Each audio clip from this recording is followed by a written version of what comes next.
everybody, and welcome to the inaugural edition of the Living Deadwax podcast. I am your host, Ty, and I'm joined by my co-host, Tyler. And let's kind of introduce the podcast a little bit, what we plan on doing. So obviously it's in the name, Living Deadwax. Going to be talking a lot about vinyl, a lot about records, also just music in general, choosing a topic and running with that. And kind of riffing on that. So sometimes maybe we'll be showing off vinyl and sometimes we won't. Anything you want to add to that, Tyler, at all? Let's go over stuff we picked up recently, do our list shows, and hopefully give people a glimpse into maybe new stuff. Be kind of cool. New releases, maybe records we just recently got into that are 45 years old, things like that. Yeah, exactly. And then the bulk of the show is going to be a main topic. So, for example, today, the main topic of the show is going to be talking about our top 5 debut albums. And just kind of elaborate on that a little bit. The way I did this myself was I picked my very favorite albums. They may not be the best albums, but they're my very favorite. There might be, like, if you could, objectively quantify this, there might be objectively better albums, but that's the way I did it. I don't know how Tyler did it. I don't know if you did favorite or like this is literally better than everything else, but favorite, I guess I would say, there's definitely I think there's better records than the ones I chose for sure in the band's discographies. But when I was looking at my collection, I was looking at Discogs, and I cheated and I looked at like the Rolling Stone best debut albums and all that stuff, because I was like, what if I don't remember something? Like, I don't know. Yeah. I'm missing something. So there's definitely better records for some of these bands, but these are the favorite debuts for sure. Gotcha. See, I kind of use that. We'll get into it later too, but the first part of the show, we're just going to be showing off recent pickups and stuff we've been listening to. So Tyler, if you want to get started, we'll just go back and forth. For sure. Okay, so I got a few here.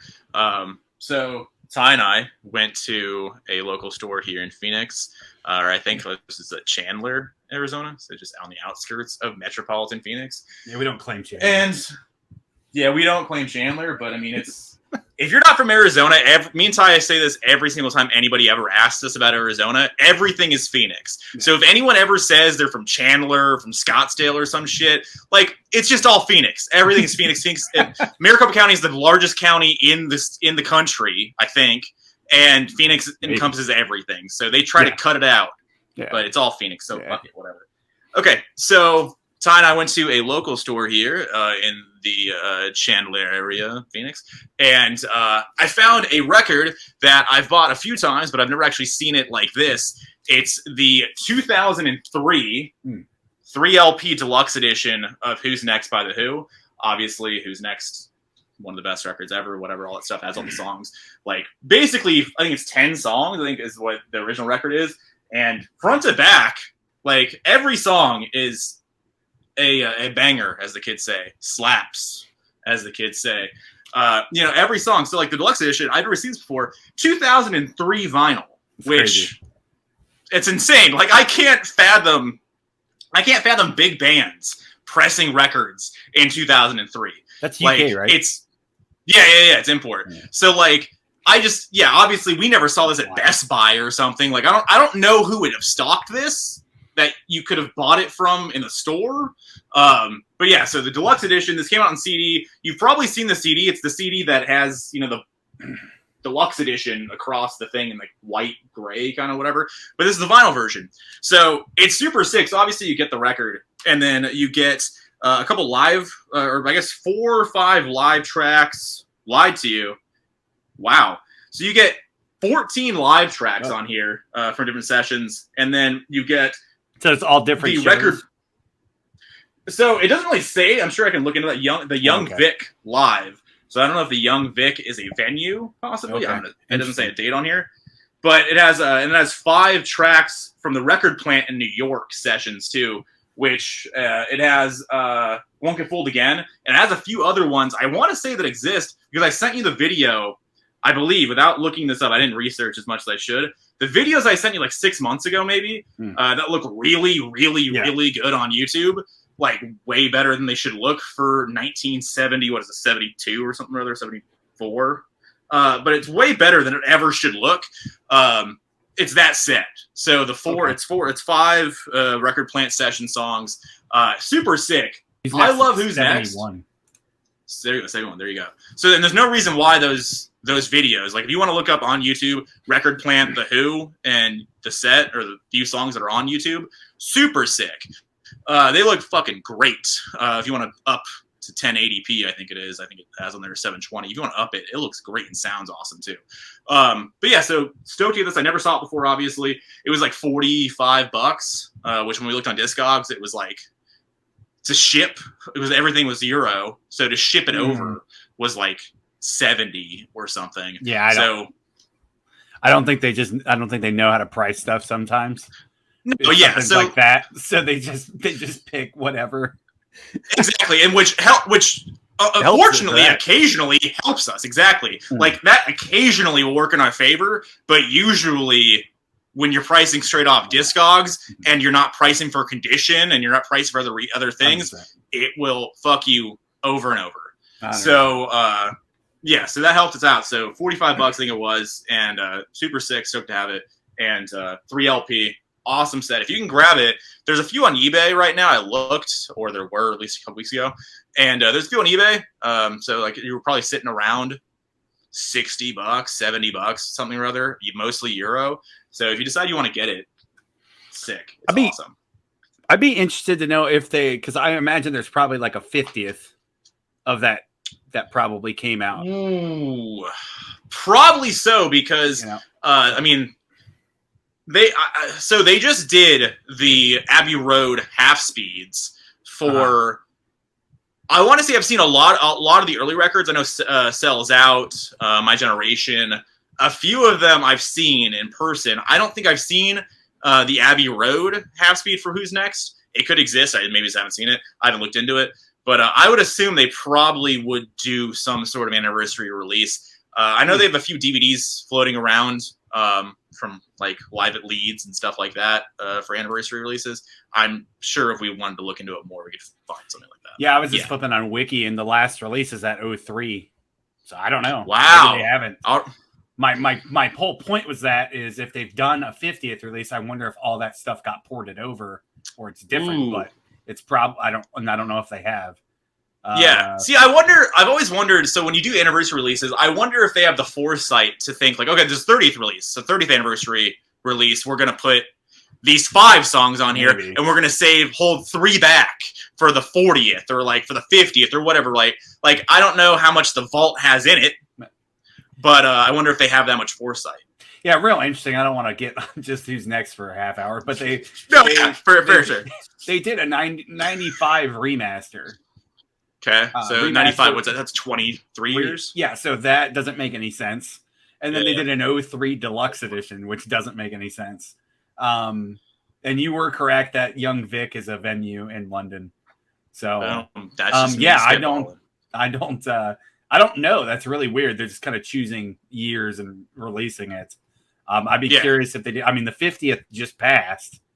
Yeah, so we're not beholden to anniversaries. We just do deluxes and triple deluxes whenever we want. Yeah, I guess whoever owns that still is, or now, or whatever is, they don't. Whenever Pete needs a little bit of money, a little bit of wham, a little walking around money, they want to press out some deluxes.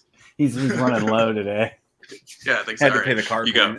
All right. Exactly. I'm going to go with Journey's latest. Hell yeah. This is Freedom. I actually really like this record and wasn't expecting to. So that was surprising. Because you didn't like the last record at all. You liked the record before, but not the last one. Yeah, I mean, to be honest with you, they all kind of blend together. But yeah, the last record that they did like 10 years ago, I maybe listened to twice. Yeah. Is the last one. I've asked you this at least 100 times in our lives. Was the last one or the one before the Walmart record or Target record? That was 2 records ago.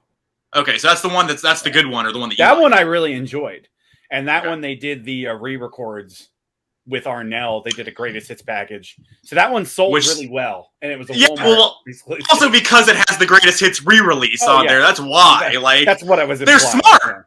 Yeah. They're smart. And also Neil, I think in multiple interviews I've seen him do, he talks about like, well, we did go platinum in 2010 with our record, whatever, right? But he doesn't bring up the fact that it's the greatest hits. Yeah, exactly. And then people probably bought it, and then they're like, "Oh, who's this guy singing?" But 100%. But anyway, I really like that record. I like the re-records, and I'm always against. Tyler knows this. I'm always pretty much against that, but I really enjoyed it.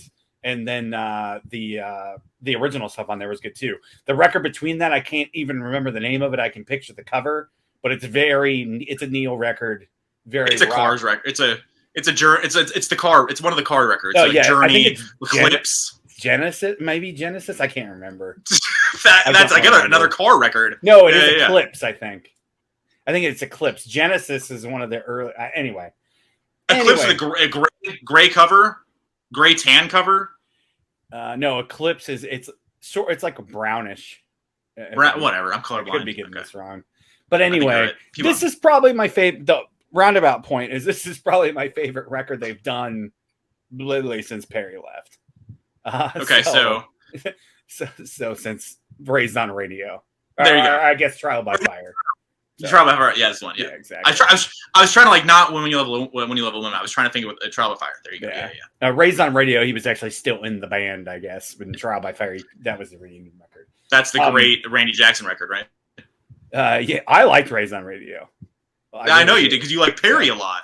Perry's your guy, so that might be a really good topic too. And I know other channels have done it, but like records that are maligned by fans that you enjoy.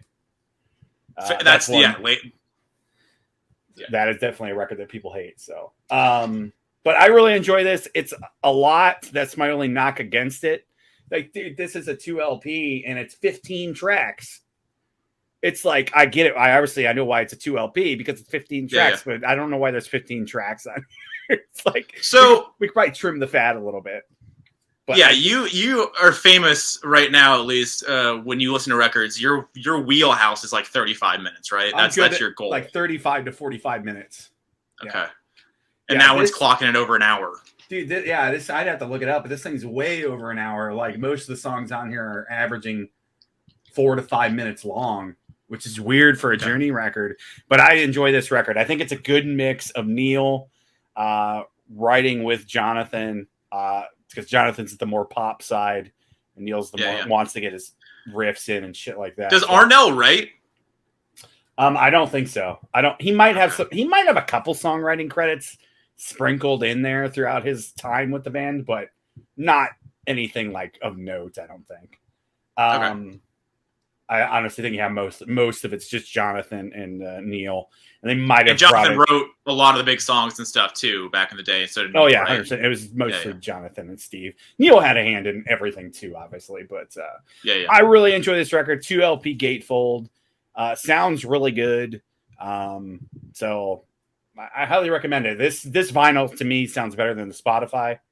Spotify sounded so freaking compressed. I had to listen to it on the other Cubas or whatever the hell it's called. So there you go. I really enjoy it. If you're into Journey or have been a Lapse fan, check it out. Listen to it on YouTube or Spotify.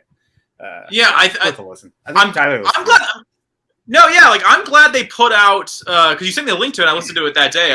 And so I'm glad they put out the record because I know that I think Neil was also in the we don't really need to put out records anymore because they've been doing the Journey tour since the last one for at least the last 12 years, maybe. Yeah. So like we saw them in 2011, and that was the last record, I think, right?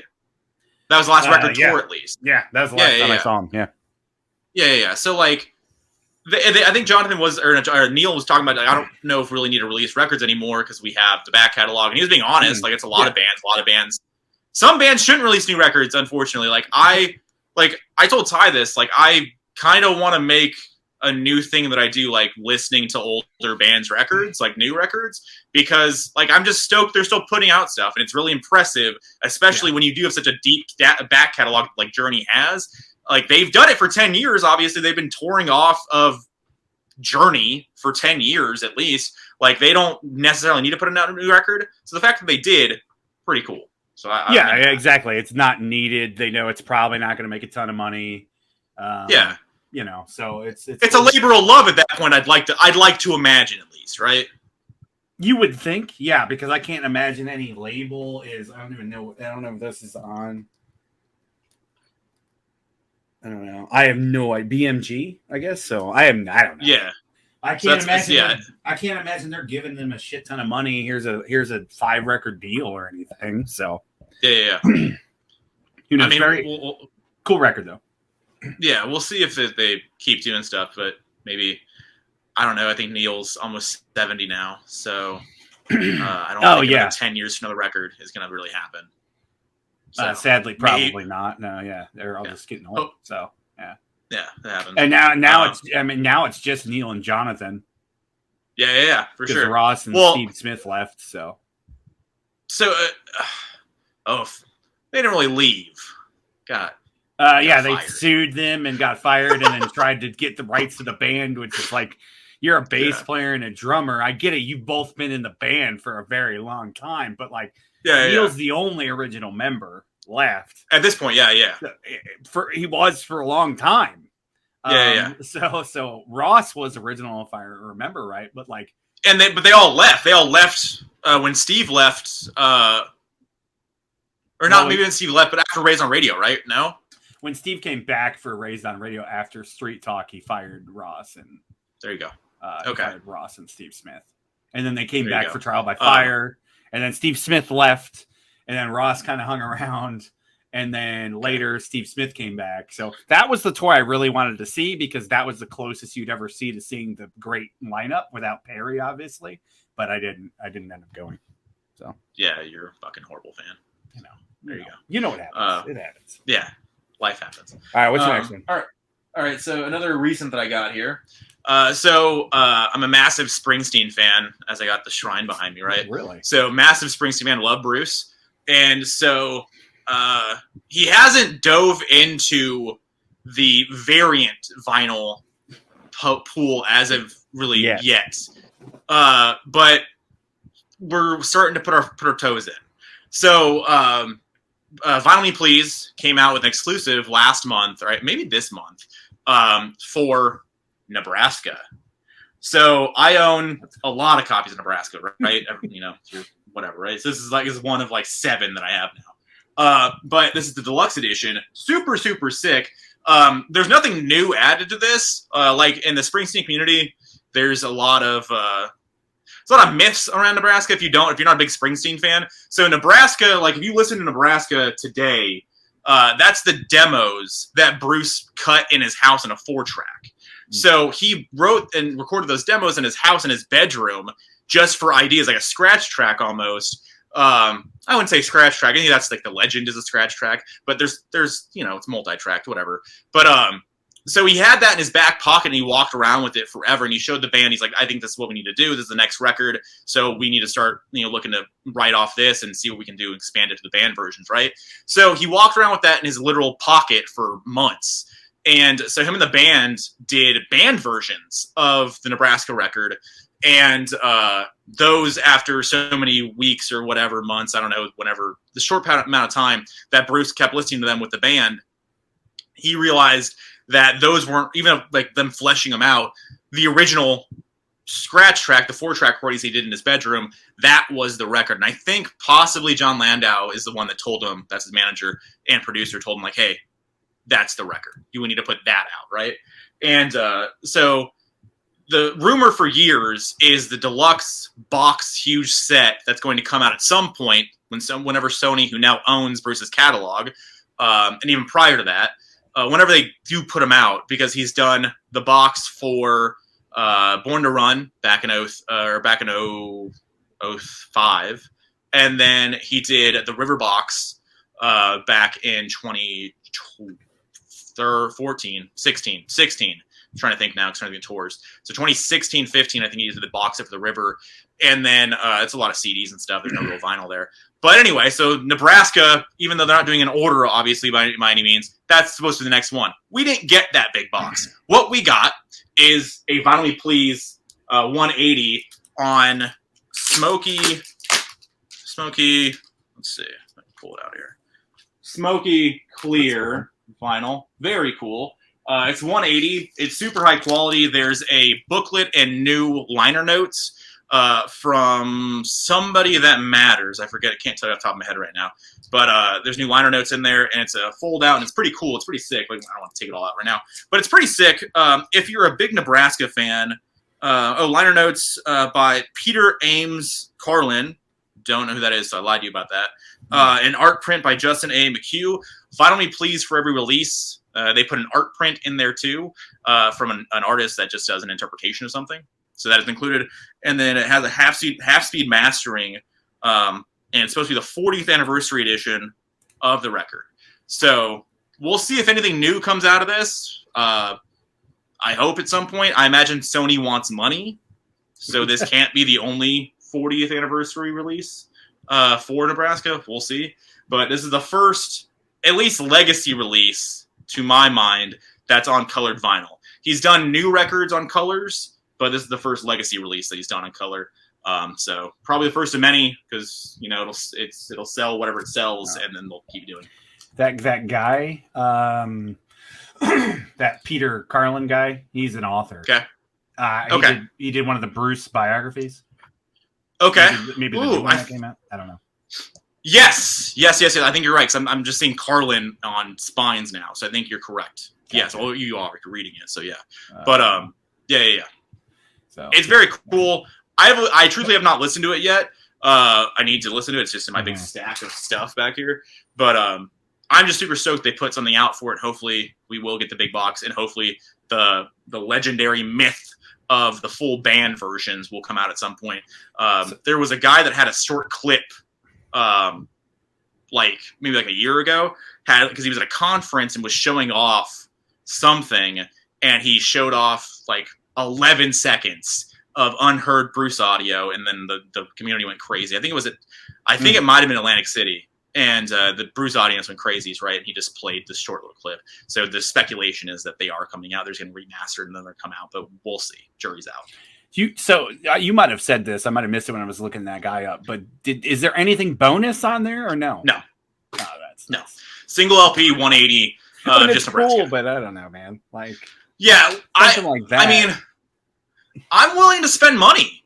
They're gonna charge money. I'm willing to spend money on this. So the River set, I think, was just under 100, maybe a little give or take $100.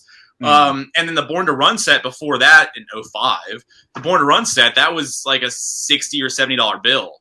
So that's a little CD box. So and then they've done the vinyl boxes for the first 10 years and the second 10 years, and they're going to keep doing them, I guess. But they've done those, but there's been no big unreleased box of Nebraska as of yet. Hopefully it'll come out, though.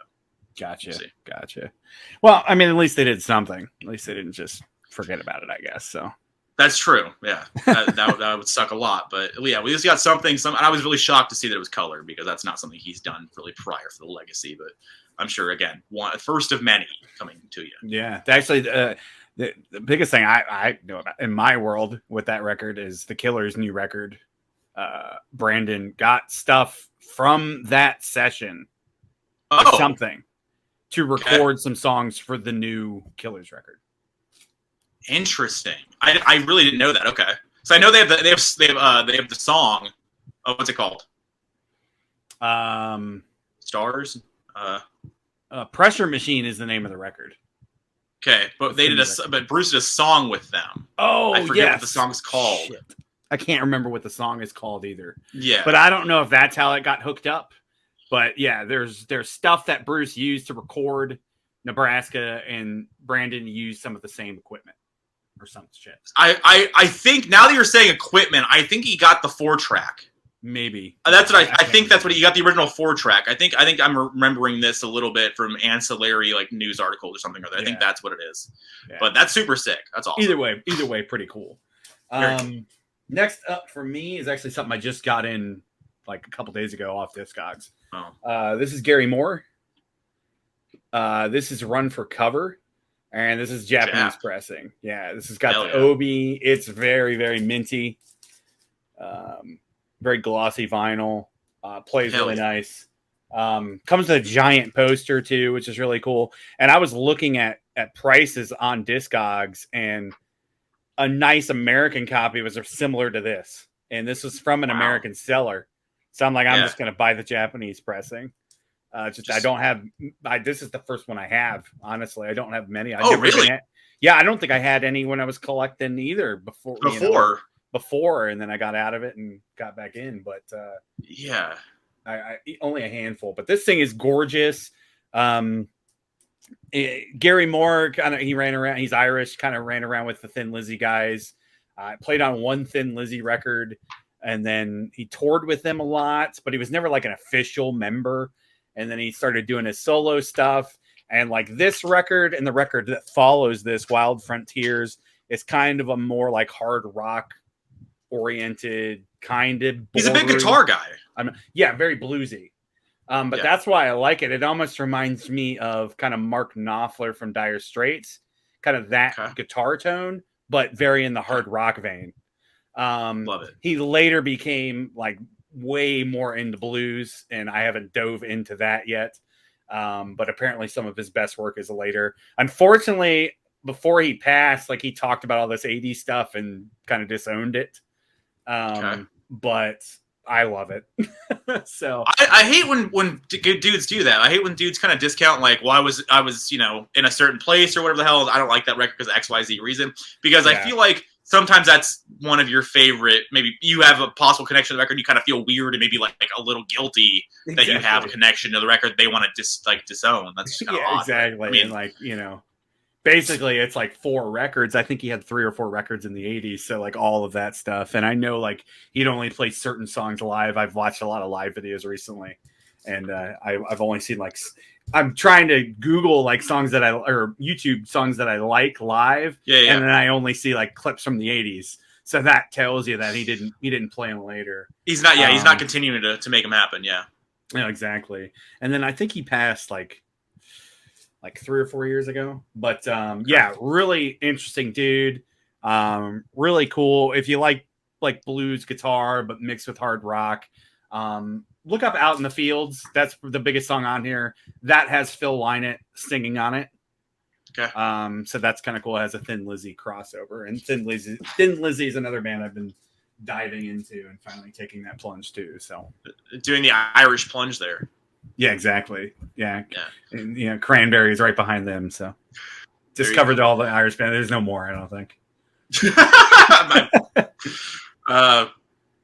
I'm not. Nothing's coming to mind. But I'm sure there's others.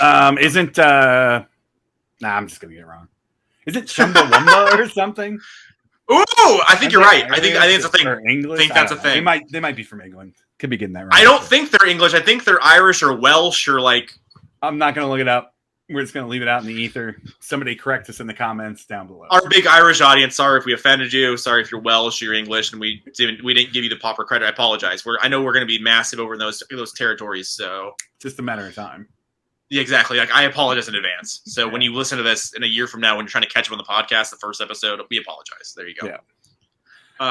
That's awesome. I'm glad that you purchased that because getting a new Japanese record is really cool. I love it. Oh, well, I was looking at prices and I'm like, there's no reason not to. Really cool seller too. He's got more Gary Moore records on there. All he sells is Japanese imports. So that's all he has. So I don't know if that's all he collected or whatever, or all he buys.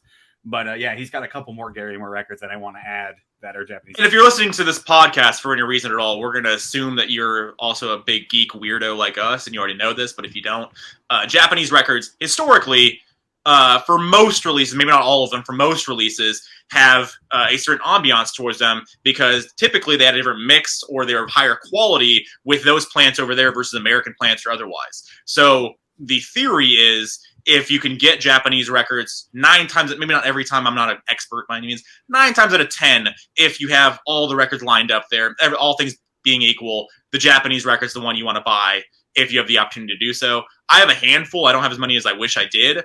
Yeah, that's if you do see Japanese records out in the wild and they're in comparable pricing with American pressings, you can look it up and look into, maybe a little bit of, conversation about it online, Steve Hoffman forums or Discogs, whatever. But 9 times out of 10, going to be of higher quality. So that's awesome. You bought the Japanese pressing of that. That's awesome. I'm stoked. Yeah. What's your next one? So this is one that I have not told you about. Okay. Exactly. So today I didn't work today, right? So I was bored, and so I decided I was going to go to just Goodwills and thrift stores around the place, whatever, just see what's going on. This is right? A thrifted. So I went to Goodwill. I went to Goodwill here in Phoenix, Arizona, one of my local Goodwills. They don't have anything anymore, ever. Literally Goodwills. Even in our collecting days, we haven't really found a ton of stuff at Goodwill in the past, historically.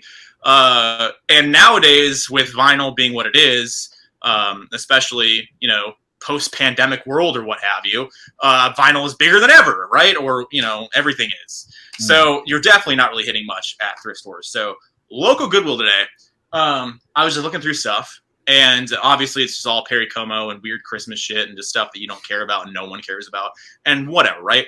And I will tell you up front here, I don't care about, at this point in time, this could change.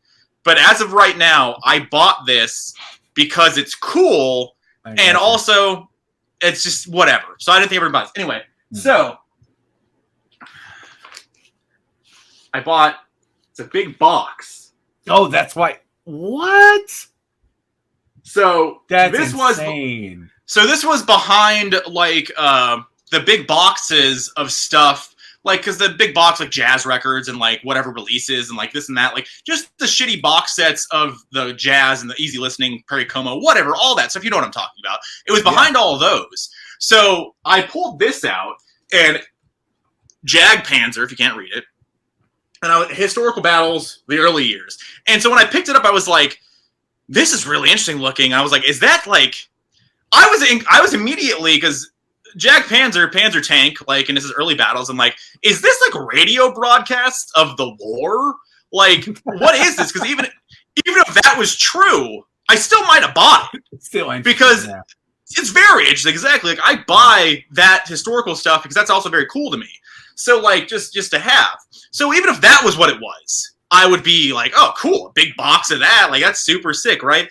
And it's the texture on it is the same exact texture as those kind of boxes. The fact that it's reflective is obviously a little bit different than what those boxes typically look at. And that's what caught me. So when I pulled it out, I was like, what? It's really heavy. I'm like, what is this? So I pulled it out. I don't know anything about Jag Panzer. Again, just a tank, whatever. I'm not an expert. I pull it out. It's a Colorado British heavy metal influenced band from the 80s. So early battles are the early records. So it has this booklet in here.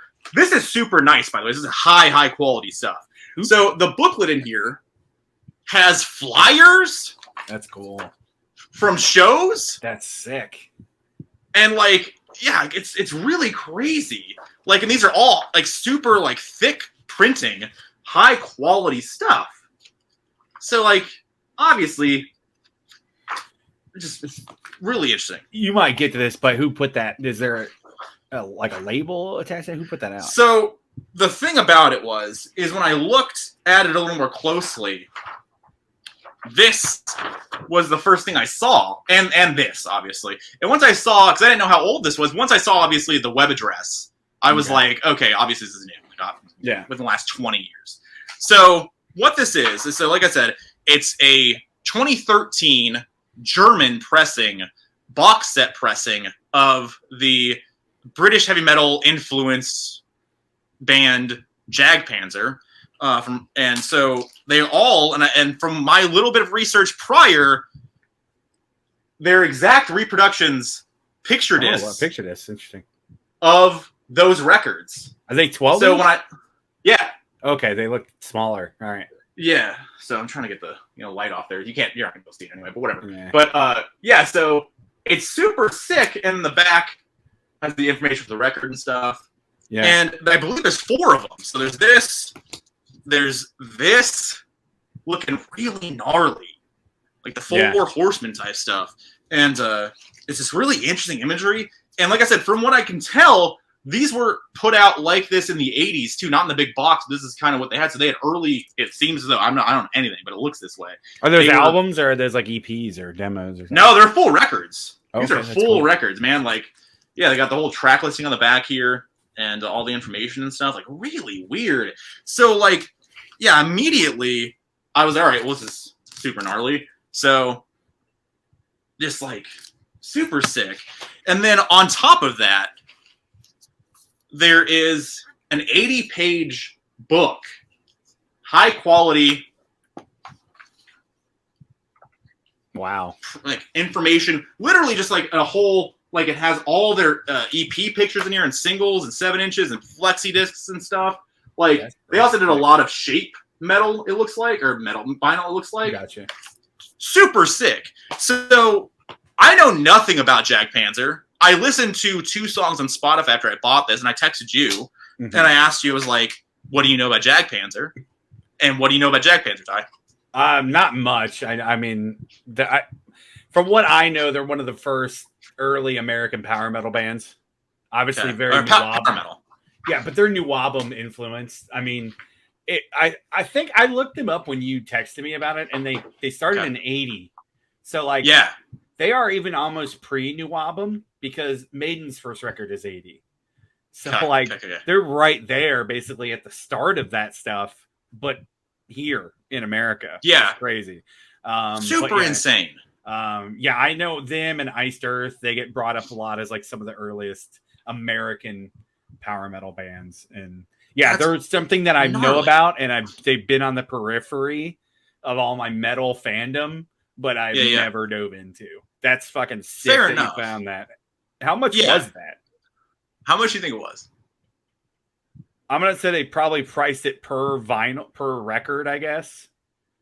So maybe like $15, or I don't know. How many records are in there? 4 LPs. I'm gonna say 20. Big heavy box. I'm gonna say $5 per. I'm gonna say $20. You were kind of right.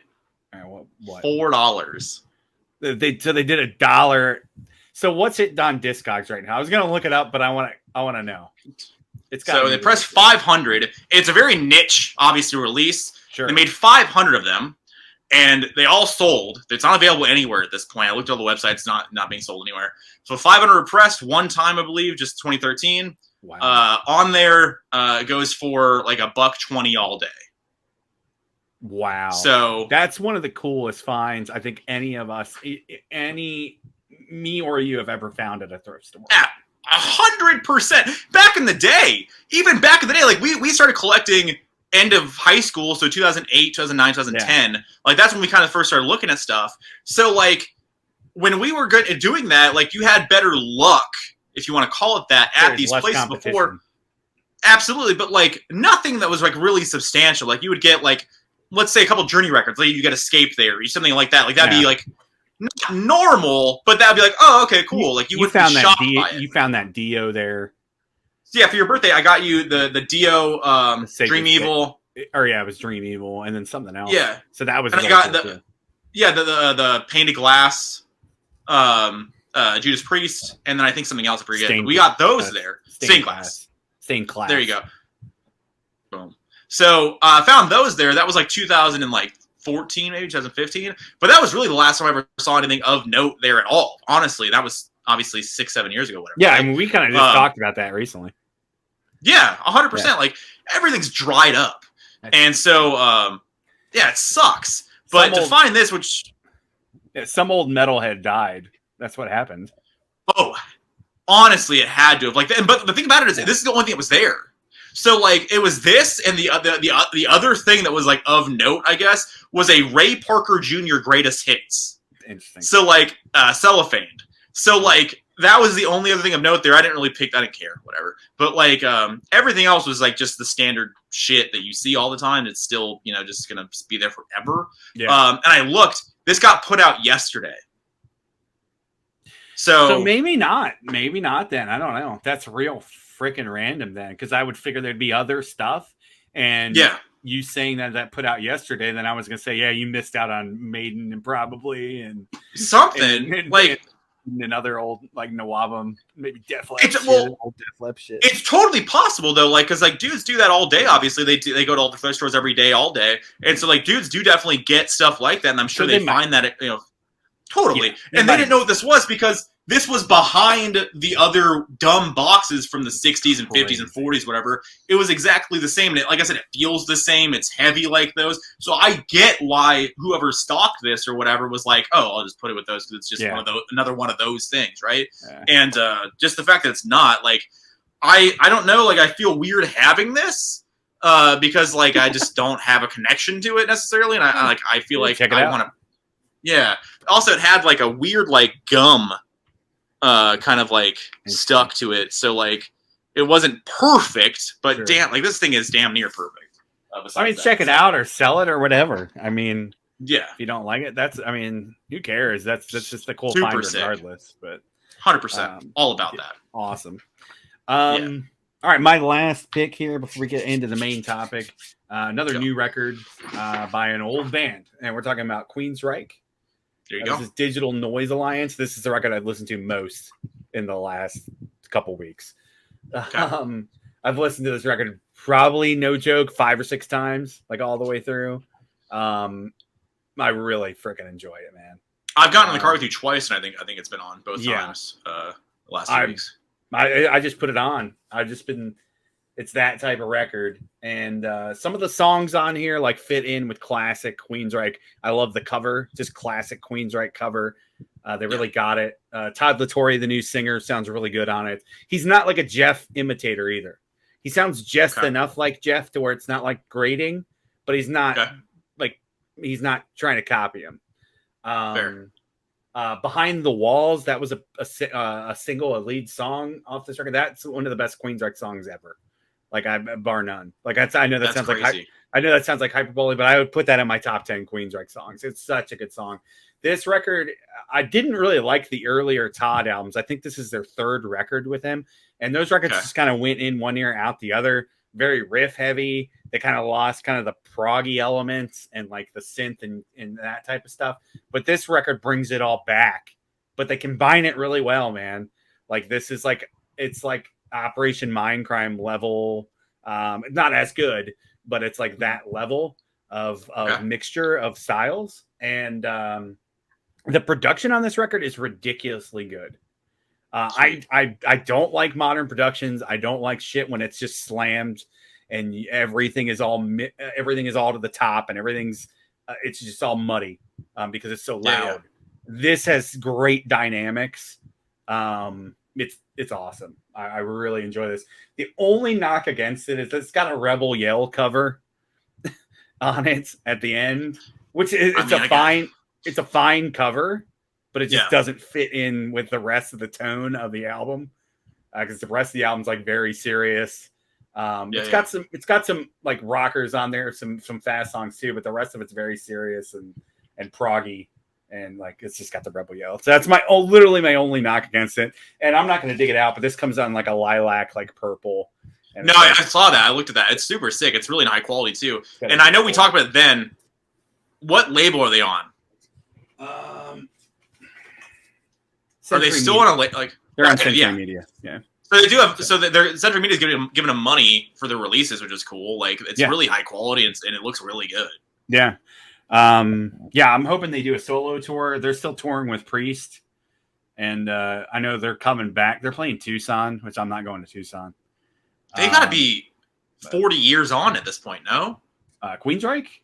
Yeah. The first EP came out 84. Yeah, it's before that. Oh, is it okay? Yeah. They should have some kind of anniversary here coming up, I would assume. Yeah, I don't know if they'll. It's just recently, basically 80s when they formed. Okay. The first EP was 80. Dude, where is it? I don't know. It's not that big a deal. Another band we used to see a lot more of is Queensryche. We used to see a lot more Queensryche records out there.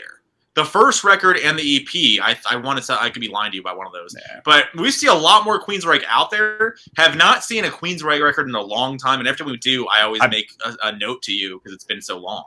Well, I buy them every time I see them because I'm recollecting them. And I have everything. I don't have the EP. The EP came out in 83, by the way. Their first album The Warning came out in 84. So yeah, they're coming up on 40 years as an active band. That'll be a cool tour, hopefully.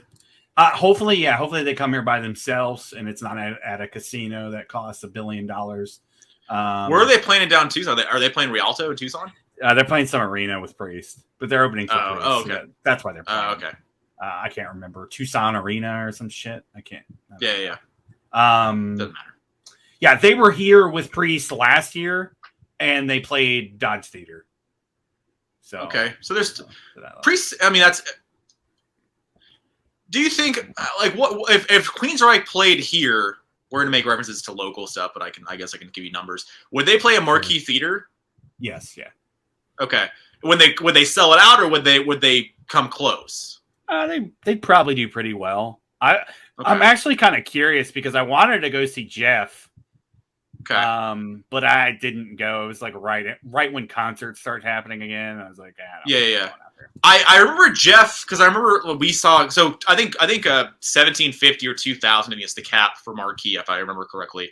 But I remember Jeff played there when the split first happened because I remember he was still able to do Jeff Tate of Queensryche. He was still able to do that for that 2 years after they broke apart, whatever. I remember that. And whenever we tried to pass the venue, they still sometimes advertise it like that, but it'll be like Jeff Tate, formerly of Queensryche, playing Operation Mindcrime. But then, like the album cover will be different. It won't say Queensryche on it's real weird. I have no fucking good quality control there. Yeah, so I don't know. I don't think it's quality control. I just don't think they can show. I don't know. There might be something where they can't show the proper album cover. So we've talked this before, and I know that you say you don't have anything on it. I think from what Eddie Trunk or whomever I've listened to, I think they gave Jeff the Mindcrime record, and they said you can tour on this, and that was like an agreement they had. So I don't know. Have they done a Mindcrime tour? I don't think so. No. Since then, because they've been an active band, they're still releasing records. Like they're still doing shit. Jeff Tate I don't think he's released a record in a long time. I could be wrong, but I think it's been like 10 years. So, Jeff just tours on that stuff. He did an Empire tour. Well, yeah, that's the tour I wanted to go see because he did Rage for Order and Empire, which Empire is like probably 1B after Mindcrime, my favorite Queensryche record, and I didn't go. Fair, but. Bring it all back around to talk about where they're playing. Jeff is coming back here on December 9th, which I'm kind of debating about going, but he's playing Celebrity Theater. In the round. Okay. It's not in the round either. So it's only like half the theater. Oh. So I looked it up. So I don't know. Because the last time he was here, he played Marquee. So I don't know if he's not drawing or whatever. And this tour isn't billed as like, oh, he's playing an album. It's just like a greatest hits tour, which might even be interesting. Cooler. I don't know. Because I've never seen him or any version of Queensryche, so they're on the list. I'm kind of hoping Queensryche does a tour for this album because I would actually enjoy to hear like 4 or 5 songs from this record live, which is crazy. So we'll see. I hope it happens. I mean, we talked about it months ago, but I know he was on Trunk, and Trunk asked him about it, like a reunion, and he said like, "Oh, with Jeff, they've been." Yeah, and he was like, people have offered us life-changing money, and we just haven't done it because certain people don't want to do it. So he's alluding to the fact that they obviously don't want anything to do with him for whatever reason, and they've been offered a crazy, I don't know, tour packages or just festivals. But if it hasn't happened yet, I don't know. Maybe the 40-year will be even bigger, and maybe they'll. I mean, I've never seen him in any form. So like, if I had my choice, it'd be awesome to see them with Jeff. But I want to hear this record. They're not playing. You'd be satisfied seeing him with Troy. With the new guy, Todd. Yeah. So Todd. It would be really cool, and they obviously wouldn't play any of his shit with Jeff because that would be beneath Jeff's. So according to him, very true. Yeah, he wouldn't be able to do that. But I really enjoy that record, man. Probably my favorite record of the year so far. Love it. I love that you're getting into old records or new records for old bands. I love that. That's awesome. To be honest with you, I need to start doing it. To be honest with you, I've always like given them a shot. Okay. You know, Queensryche's they're up there for me. They're a seminal band like in my life. So I've given the new records a shot. It's just in one ear out the other, and they never stuck. But this Queensryche record and this new Journey record, for whatever reason, recently, I don't know, they've just stuck. And maybe they're better records, and maybe it's just where I'm at. I have no idea. So yeah, that's fair. Very cool. All right, so those are recent pickups. Oh, sorry, go. You done? You don't have any more? Oh, well, okay, so I have one that I don't really care about, but I'll show you. I got this from Dave. Oh, go. Oh, I'm out. So if you want to show something, go ahead. And then I got one last, just real quick. So another one I got today, actually, which is super cool. I got Ben-Hur. Ben-Hur on vinyl, obviously. It's an original. That's not true. 1960 repress. So I think it came out 858, I think it was. So this is a 60 repress. So most of the time I don't really care about these. Like I'm not a big Ben-Hur fan or anything like that necessarily, but I like, big orchestra, soundtrack stuff. I like it. I'm into it.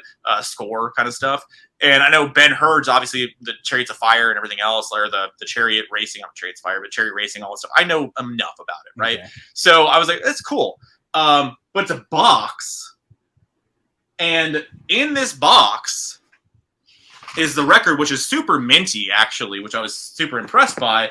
But in the box, it's a deluxe edition from, again, 1960 deluxe edition. It has a little bio on the movie, obviously, and on the composer, which for this is William Wyler.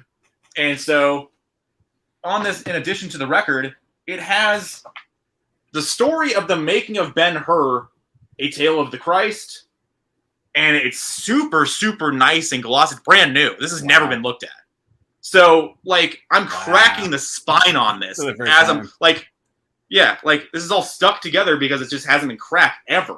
And it's high quality pictures and like super cool stuff here.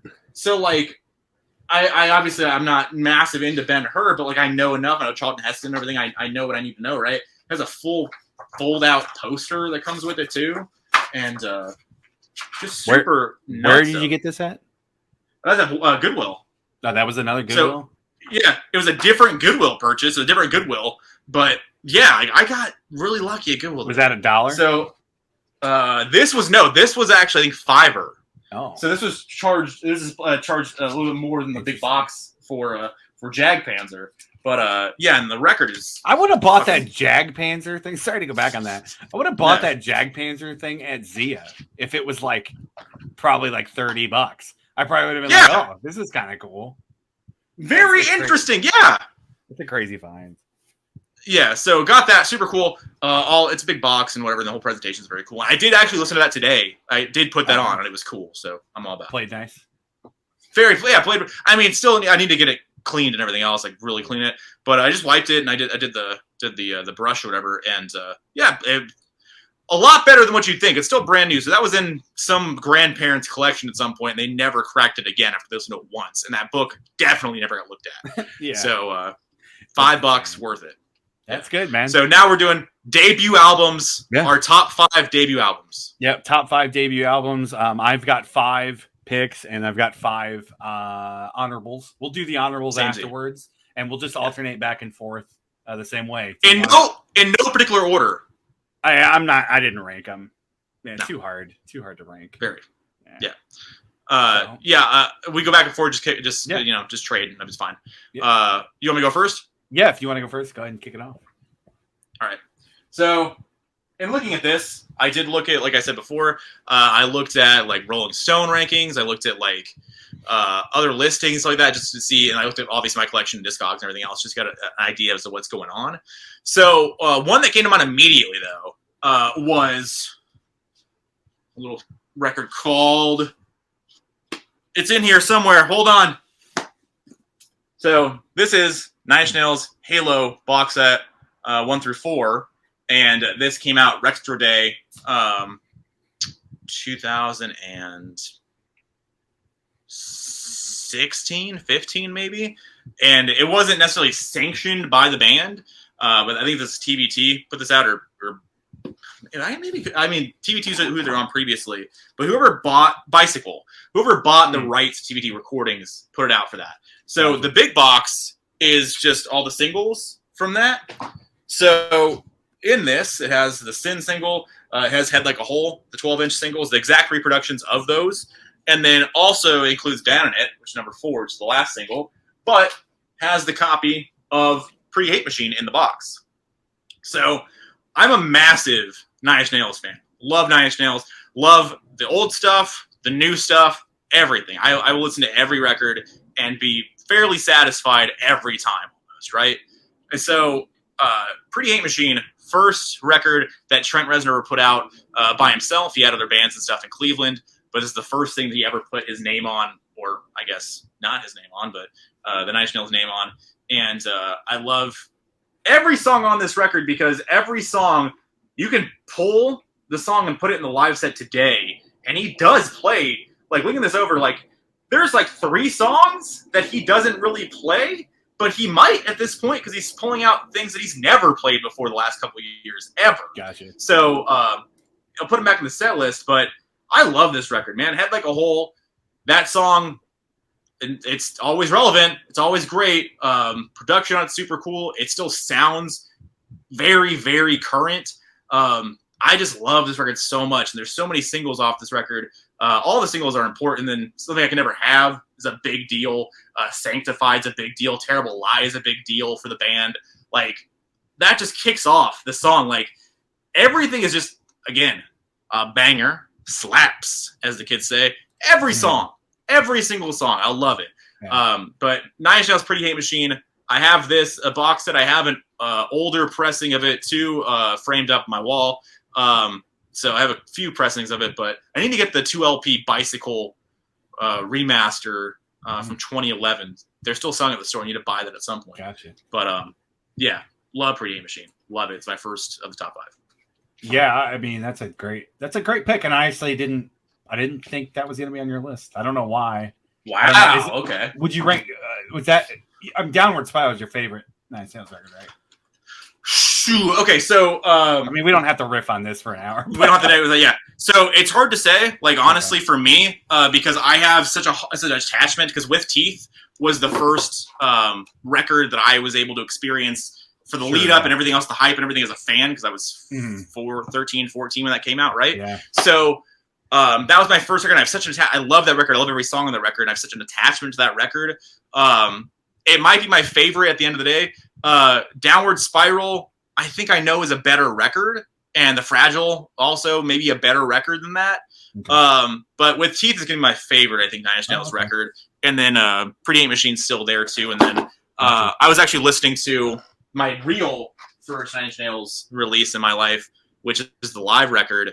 And All That Could Have Been. So this is the first thing I ever purchased from Nine Inch Nails. I was 11 when this came out, and I purchased it. Hell yeah. I purchased it at Fry's Electronics. My dad did. And my dad told me, because I told him I wanted to listen to the band, and he was like, they have a greatest hits. And I looked, and they didn't have a greatest hits. They still don't.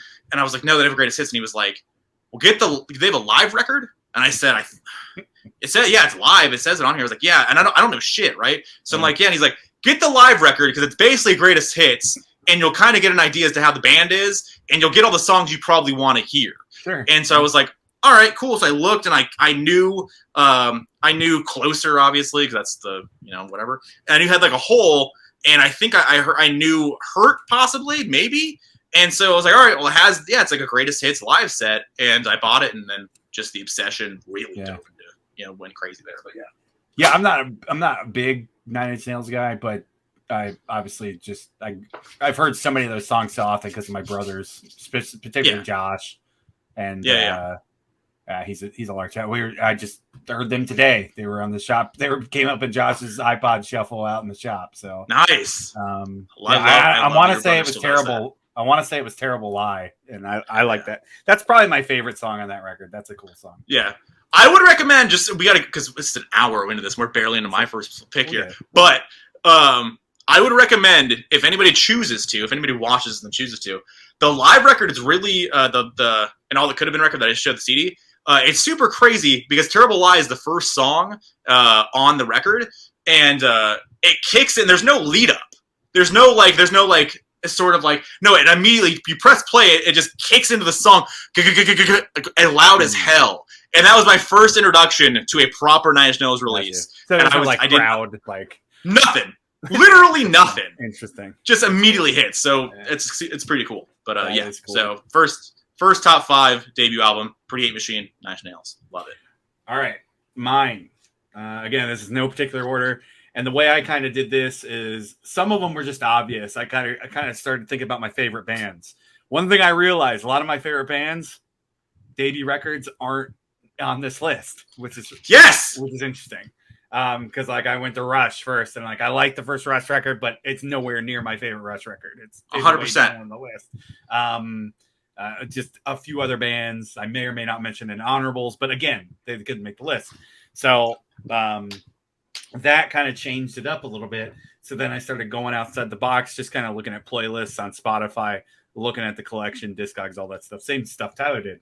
And then I'm like, I'm going to play this record because this is a record I've heard 1,000 times in my life and just grew up with.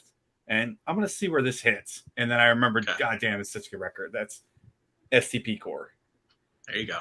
Love it. It's honestly, like I think I listened to this last night. Everything on here is so good. You got Dead and Bloated, Sex Type Thing, Wicked Garden. Those 3 songs right there, the band still plays live. Yeah, you've got the Walmart, you got the Red. Yeah. No, and the kickoff to Dead and Bloated is super insane. Mm-hmm. Like just the way the song kicks in and it leads, and then it kicks. Awesome. Yeah.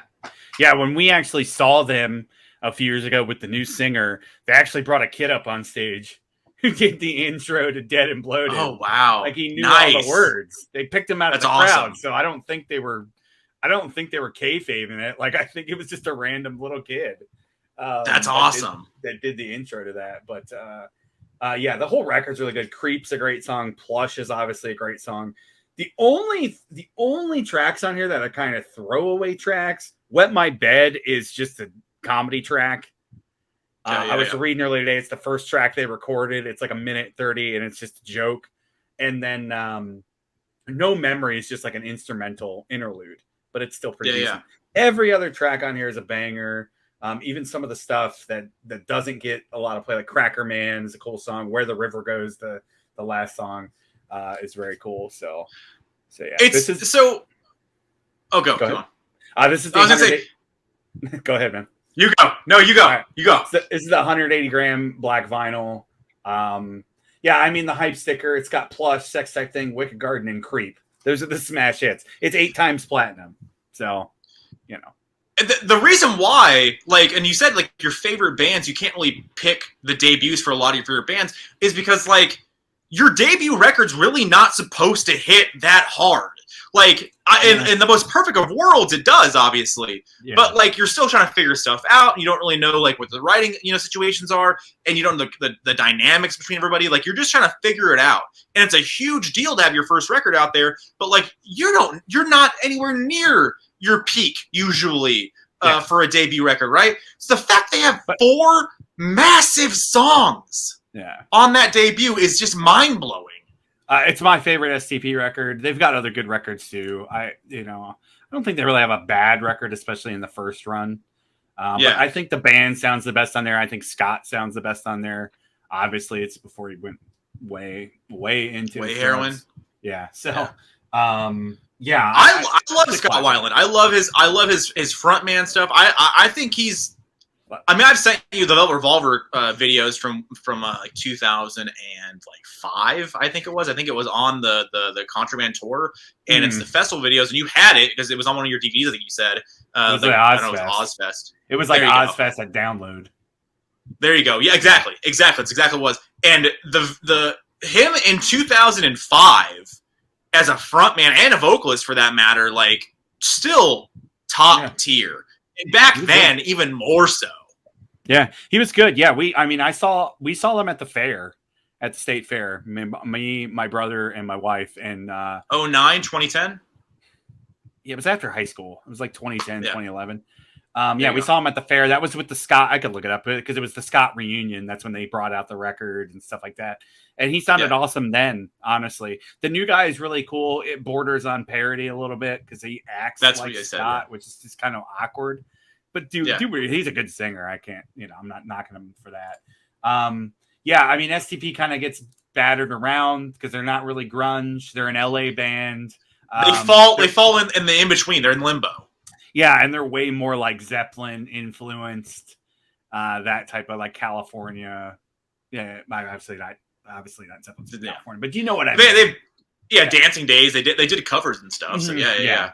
They were very Zeppelin, California sound. Like when I think of Zeppelin, obviously very English, but honestly I think of California too. It's like when you think of Van Halen, you think of California, like LA, that type of stuff. No, 100%. SCP's right there. Plus, the DeLeos are his next level too. I like the Leo brothers, just amazing. Yeah. Brendan O'Brien produced. So that dude's done a ton of shit. Pearl Jam, Chili Peppers. He does all the Bruce records now. He does all of them. Oh, he does all of them? I saw him listed. I didn't realize he's still doing all of them. Jeez. As far as I know, yeah. Gotcha. So that dude, insane. He's definitely talented in that record shows. So yeah, STP Core. That's my first of my 5. Love it. That's amazing. Yeah, I just had I just bought this. We went out a couple weeks ago when I bought this. And I got $22, I think it was. And it's a Walmart. It was brand new. Brand new, sealed. It was awesome. So stoked. Yeah, I love Core. Love Core. They have the big box too, which I like. It's interesting because I've seen the big box kind of like fluctuate price wise. And not that I'm a massive STP fan, but if it gets the right price, and they have the live record on there too, and some other demos and stuff like that, like I want it. If you give me a good box at a good price, even if I'm not a massive fan of the record, I'm in the market. I'll buy it if you give me the right price for it. I think almost all the early records have big boxes. They do. I know Tiny Music does. I know Purple does. I know Core does. Run Out Group just them and Soundgarden have done a lot of big boxes. Yeah, the Soundgarden stuff needs a nice repress though. Like all the stuff would be nice. Is everything out of press at this point? I don't think so. But I know like the Super Unknown anniversary one goes for a lot. I think Super Unknown might be one that's out, and then Down on the Upside, I don't think it has ever had a repress. Yeah, I think it did. Which one did you pick up recently? I have Bad Motorfinger. That's the only one I have in my collection, current collection. So yeah, love it. Core SCP, very cool. What's your next one? So next one. So you're one of your favorite bands. Oh, that's a joker. Somebody I hate. The Doors by The Doors. Okay, it's a joke. I love. Yeah. Ty historically hates The Doors. I'll reserve my comments. Yeah, whatever. I love The Doors. My dad was a massive Doors fan. What's up, Pops? My dad was a massive Doors fan, so very early in my life, The Doors were a big deal. And I just remember going through his records when I was a little kid and just seeing all the Doors records and be like, I just made a joke like, oh, you really like The Doors? Whatever. And he was like, yeah, you think? And I was like, oh, okay, I didn't know shit. I'm like 7 or 8, something like that. And so I later in life got really into The Doors, and he passed away, which made me even more into The Doors because it was just a connection I had with him. And The Doors' first record is one of the better debuts to ever come out, but one of my favorites as well. It's not my favorite Doors record, Ellie Woman, but it's definitely one of the best debuts ever. I always try to and we've talked about this too, but I always try whenever I talk to The Doors with anybody, try to contextualize it. This record came out in 66, I think it was, 67, 66. This is a 73 repress, German repress. Getting a little rare gatefold status, by the way. Record's still really nice, and it's still very glossy. But 66 or 67, I think it was. That's 6 years removed from the 50s, the most oppressive, boring, black and white time in the world, right? And in the history of our country. 6-7, there you go, 7 years. So we're still less than a decade removed from the ultra conservative 50s, and you have a guy on stage looking like Morrison, Sure. singing like Morrison, talking about sex and drugs and weird psychedelic trips. Yo, I mean, I don't know, man. it's insane. I get what you're saying about the 50s, but you're also like discounting Elvis and Little Richard and all that Fair. shit that came before them. So like to say it's all conservative, everybody thought, oh, Elvis is too sexual, the most racy guy in the world. So, I get what you're saying, but I think you're giving Jim Morrison and Doors a little too much credit there. But never enough credit. But gotcha. I love the Doors straight through. There's not a song on this that I would take off. A lot of it, I mean, they do have a few like bluesy covers, obviously, which is a lot of bands back in the day, Zeppelin and whatnot would do. But yeah, Backdoor Man, still one of my favorite Doors Doors songs. Break On Through, obviously everyone knows Break On Through. Crystal Ship, and then The End, rounds it out. Just it takes on a ride, super sick. Everyone, you'll get into the Doors eventually. I feel like maybe not you personally, Ty. I wish you would at some point, but I think everybody has a Doors time, and it'll take you on a ride, man. I love the Doors. And I say this as a non-drug user. I still love the Doors. See, it's as of 2015, it's 13 million. That's crazy. Yeah, I think they've sold 100+ as a band, and I would assume that's the biggest seller. I don't know, but I'm assuming that's probably the biggest seller. It remains the band's best-selling album, so studio album. So, last little tidbit on that is, honestly, my parents are younger than yours. So like my dad and mom weren't into the Doors. Like when the Doors would come on, my dad would be like, or the Beatles. They weren't into those bands. So like that's why I'm not into them. Yeah, my parents, I think my parents are at least 10 years older almost than what your parents are. So your parents were much more late 70s, early 80s when they were turning on, really, 100%. As like, adults. So yeah. But honestly, that's eventually you get the Doors. Honestly, that's probably most of it. And then, but yeah. So anyway, fair. Moving on, something a little bit different, flavored a little differently. We're gonna go Mayhem. I assumed this. Oh, did you? Okay. Well, a lot of people call this. Yeah. A lot of people don't even know that it's their debut. So they've got one EP before this, and then a couple live stuff, and then like demos and shit that have sent out. But this is their debut. Came out in 1994. I mean, it changed Norwegian black metal. It changed metal forever. Shit was never the same after this. There was albums prior to this. I think Immortal's first record came out for this. Dark Throne predated this. But this changed the game. And honestly, for a record that has so much hype surrounding it and like backstory and bullshit and murders and church burnings and all the garbage that goes along with that, it lives up to that still. Which is just that to me is really impressive. And it's weird to say because it's overhyped, but it lives up to the hype. Delivers. I understand why people are sick of it, like metal fans, they don't want to talk about it, but it's you can't deny that it's still an amazing record. So this is a Back on Black repress. They've had the rights to this forever. So I don't know. That's the first one you had before too. Is that the same pressing you had before? Or it's the same exact pressing. Yeah. It's not the same one because I rebought it recently, but it's the same exact color and everything. So they just keep pumping it out. It's probably one of the ones they sell the most of, honestly. I'm not a black metal fan. I just know that's one of the cornerstones. Always you got to do the cornerstone. Yeah. That's the record. Yeah, for sure. And I've heard over the years with you, I've heard just all the stories and all the mythological kind of stuff, mythos that goes along with it.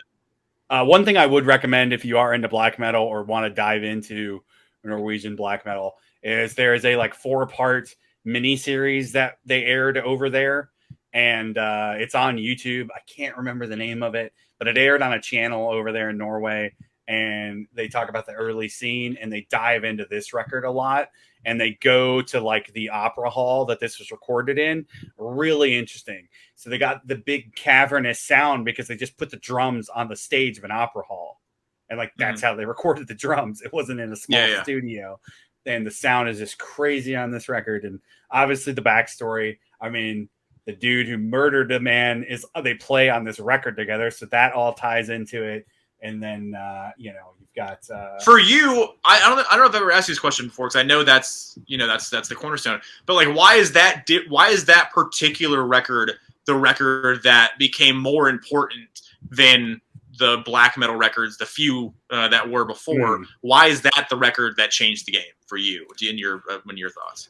Yeah, that's a good question. Honestly, it's a combination of a lot of things. You have Attila singing on this, and Attila's from Hungary, and it brings a different flavor to it, and his vocals are just otherworldly. Like he doesn't sound like a human being, and they're not modulated or anything. Like it's not anything done in post production. That's just the way the dude sounds.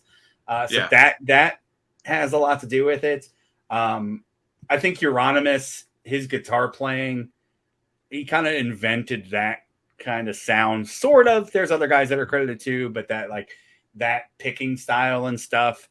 I think everything came together. Hellhammer, the drummer, he's a beast, and he's awesome on this fucking record. Still in the band. Yeah, Hellhammer's still in the band. Attila's in the band again. He's been in the band, I think, for like 10 years back. So you can see a really good lineup if you go see Mayhem today. And they play a lot of this record, obviously. I like later Mayhem records too, but this is by far my favorite Mayhem record. It's one of my favorite black metal records. I know it's kind of generic to say, but it's one of those formative records that you get into, but you never get out of. Yeah, that's that for me anyway. So, but and I think the hype draws people in too. Like it's hard to, I can't deny it. Like, like when I got into Mayhem is first because I read the story. Oh, this is insane! Like these guys are fucking lunatics. Because it sounds like somebody wrote like a story. It wrote a fictional, biography of a band or something. 100%. And then you find out it's all real, and most of it wasn't good and not recommended. Yeah. But when you're 15 or 14 reading this, you're like, oh shit. Yeah, exactly. So I'm not going to deny that doesn't have anything to do with it. It does, but for me, that record still sticks, and it's just, I mean, it's Dark Throne gets a lot of credit too, for sure, for forming that sound. But like that record too is really fucking hyped even back then. That's the thing. Mm-hmm. They were hyping that record for since 87. And it came out in 94. Like Euronymous kept talking about the first Mayhem record. And then they recorded it, and then Varg kills Euronymous, and the record still hasn't even come out yet. So the record came out after Euronymous had died and after Varg's trial. So that all built into it as well. So like you got to think like he was Euronymous was a lot of things, but one thing he was a master promoter. Like that's for damn sure. So that goes into a lot insane. Of it too. Yeah. So that recording for that record, did it start in 87 or did they just have the songs together in 87? They had songs together and they were hyping it. They kept talking about, but they hadn't gone to the studio and done cut anything at that point. No. They recorded it, I think, in 93, came out in 94. Okay. So, since 87, there's songs and lyrics on there that were written by Dead in 87. And that's another part of it too. Most of the songs, the lyrics are Dead lyrics, a good chunk of them. And Dead it killed himself, so that goes into the whole mythos as well. Mythos. It's insane. So that's definitely on there for me. Love it. I assume because I've heard Ty talk about Mayhem since we were 15, right? So like I think with you I've heard a handful of things over the years. But all my information, I knew that was the debut. So in my head, when I was trying to get your list going, and evidently I might be still a little wrong here, but I was like, I think Mayhem's on there. So I do know, because that's you hit that point with me, and I'm like, that stuck. So I knew that was the first record. And so I got one, but I don't think I'm gonna get any more of your records. I don't think it sounds like. I think something you need to do, because you appreciate scenes and like history and shit. It's just I need to watch the movie. Just watch some of the movies. Yeah. Not the bad one. The bad one's the bad one. Lords of Chaos is fun. That's the Hollywoodized version. Yeah. It's a fun movie. It's a fun horror movie. Like if you want to get into it. It's not the historical maybe.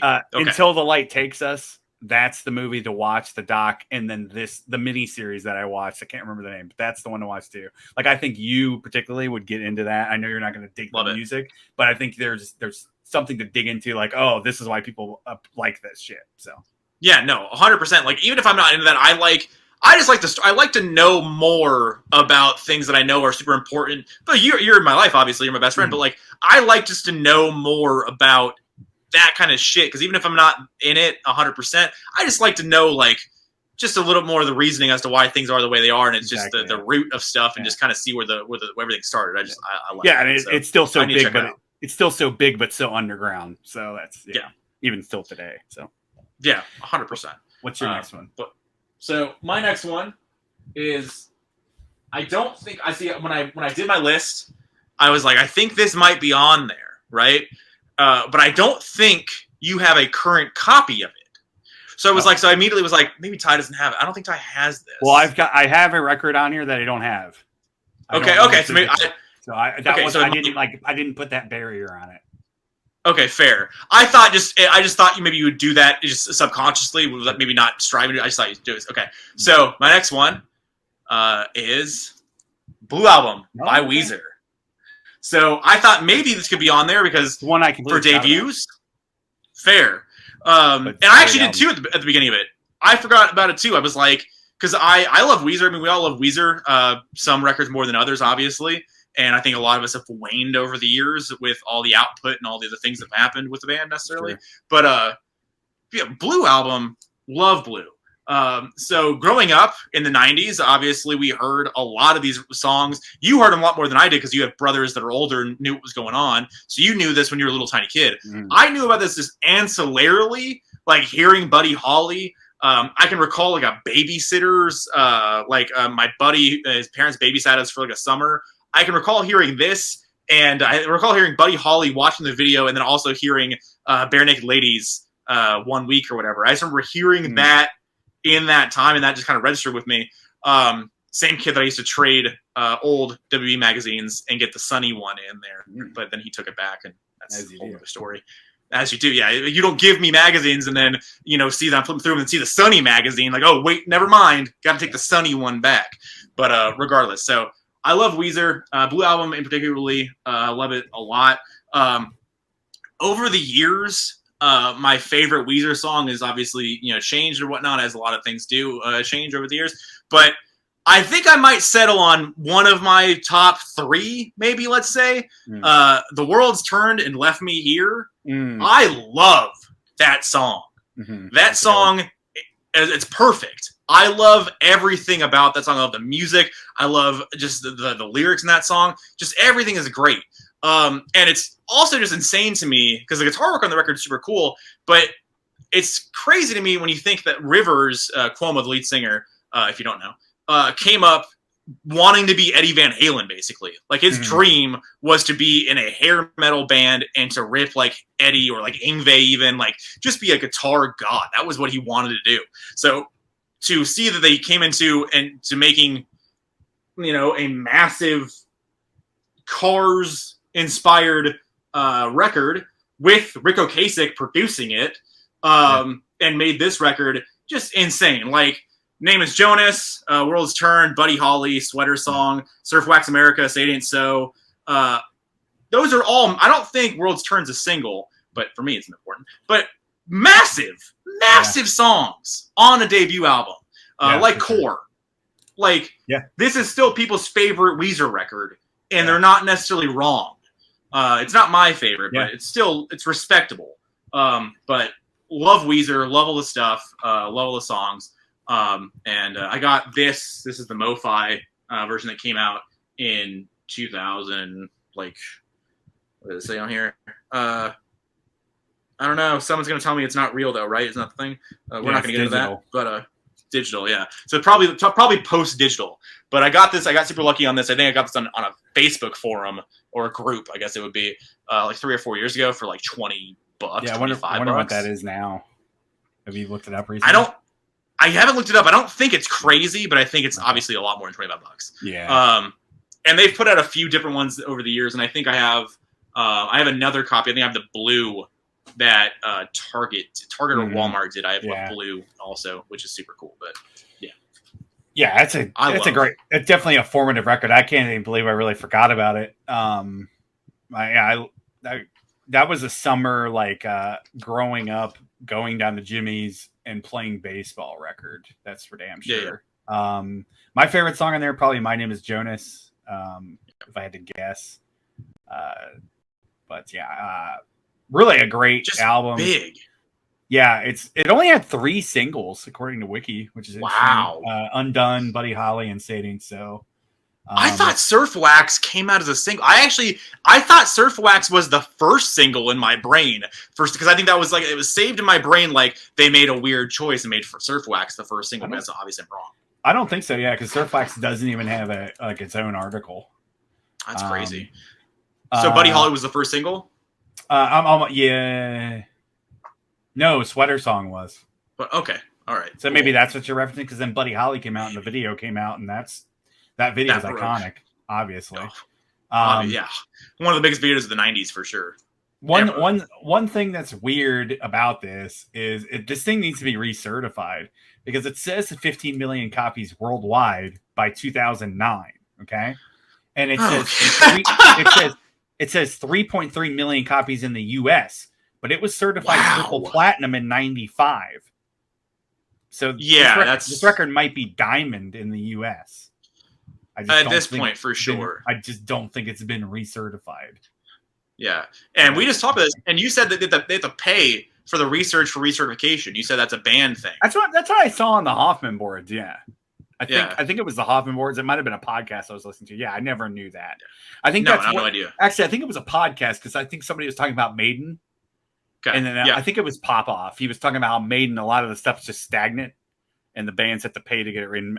Because they don't give a shit like that. I don't think they're not going to. Oh, Number of the Beast is now 3 million sold or whatever. So, yeah. Whatever it is.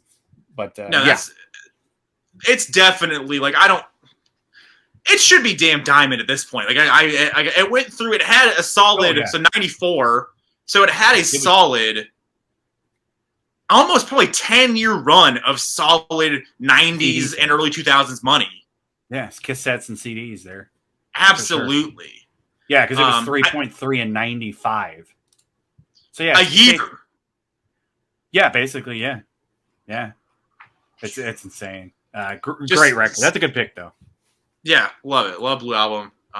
So that's my third one at least. But go. We're still going here. So we'll get it going. Let's keep it in the 90s. Okay. Alice in Chains, Facelift. Also assumed this too. Got him. Gotcha. So 1990. The last time I looked earlier, it was 3 times platinum, which I don't know when it's been recertified. I would assume it's way more than that, but who knows? Definitely another formative record. Alice in Chains is one of my brother's favorite bands, and by proxy, one of my favorite bands. And I love everything the band's ever done. And this is definitely up there. It's got their biggest song on there. It's got Man in the Box on the first record. We Die Young. That's probably one of my favorite Alice songs. Sea of Sorrow. That's just side A. This is the 2 LP release that they did a few years back. So that's very cool. Sounds excellent, by the way. It's all remastered, original audio. Just sounds great. Bleed the Freak's an awesome song. Love Hate Love's a really good one. It Ain't Like That. That's a sick song. Love the opening riff in that. Just a seminal 90s record. And a band that Tyler and I have talked about too. Alice in Chains obviously gets a lot of credit. They're a huge band, but I don't think they get enough credit because this broke before Nevermind. This is the first gold record from any of the Seattle bands. And they were on giant tours before that. I think they maybe got screwed because, to me, they're more, not even really a grunge band. They're more of a hard rock metal band. That's what goes against them. That's not the strike. That's not like it's a strike, but that's why they don't get that. Because they're not a stereotypical grunge act. Yeah, and I think too, but they're not all metal, and then they're from Seattle, so they get lumped in there. So when they got put on like Clash of the Titans, with Slayer and Megadeth and Anthrax, like it's not a great fit. Yeah. And then they opened for Van Halen too. Hagar Van Halen, so that's yeah. fit either. Yeah, so like we did the dive like what, a month ago or so. We did the dive because like so when we get together on Fridays or Saturday nights, what have you, and we stay up until 4 or 5 a.m. Basically, it's usually we just do this to each other, and so we were just very curious because we know everything. Yeah, for sure, we know everything, but like we just don't know. We're not drilling in on dates. So when we saw that, like we really thought about it. And the fact that it did break before Nevermind, it was gold before Nevermind came out. Yeah. And the fact that that Seattle, because whenever you hear about that era, you obviously, rightfully so, like it's not wrong. It's not a wrong narrative necessarily that you hear about Nirvana and Pearl Jam and stuff like that, and then it kind of grows from there. But Alice in Chains was there first. They just don't get lumped in with those same bands because they're not that stereotypical grunge act. They didn't get that rub necessarily. They went more of the harder rock, and thus the Van Halen tours and the Clash of the Titans, which I've heard stories about didn't grow great because they didn't fall into the Clash of the Titans lineup. Yeah. To my point, they kind of don't fit into that too. So and then obviously the band only had 3 records with Lane, unless you count the EPs. So like that goes into it too. That a lot of that's kind of a sad thing. Like a lot of their prime years were wasted because of drugs. And then I like everything the band's done. I like all the recent output. So you're a big fan of the recent records. Oh, for sure. Yeah. They need represses too. And Williams sounds great. I love Williams' voice with their old songs and new songs too. I've watched a few live sets. Really, I think he fits in perfectly. Seen him like 5-6 times. Probably the band I've probably seen the most actually. Wow. Okay. Yeah. I one little last tidbit about it I didn't really realize, because I knew Dave Jordan produced it, and I knew he did Dirt as well. But he also did Jane's. He did Ritual. Okay. He did a lot of mixing and engineering for Chili Peppers with Ruben. And then he did Social D's self-titled. So he was hanging out there early 90s with a lot of heavy hitters. Oh, yeah. And then he did Americana. So later 90s. Wow, okay. He kept it going. And then I was reading, he kind of just stopped. And it's like early 2000s. There's not much in his credit. So it's interesting. But a lot of big records there. Yeah, I mean, I wish I had a better ear. I guess I don't hear Americana. I don't hear, I guess, maybe that same kind of production. But it's probably there.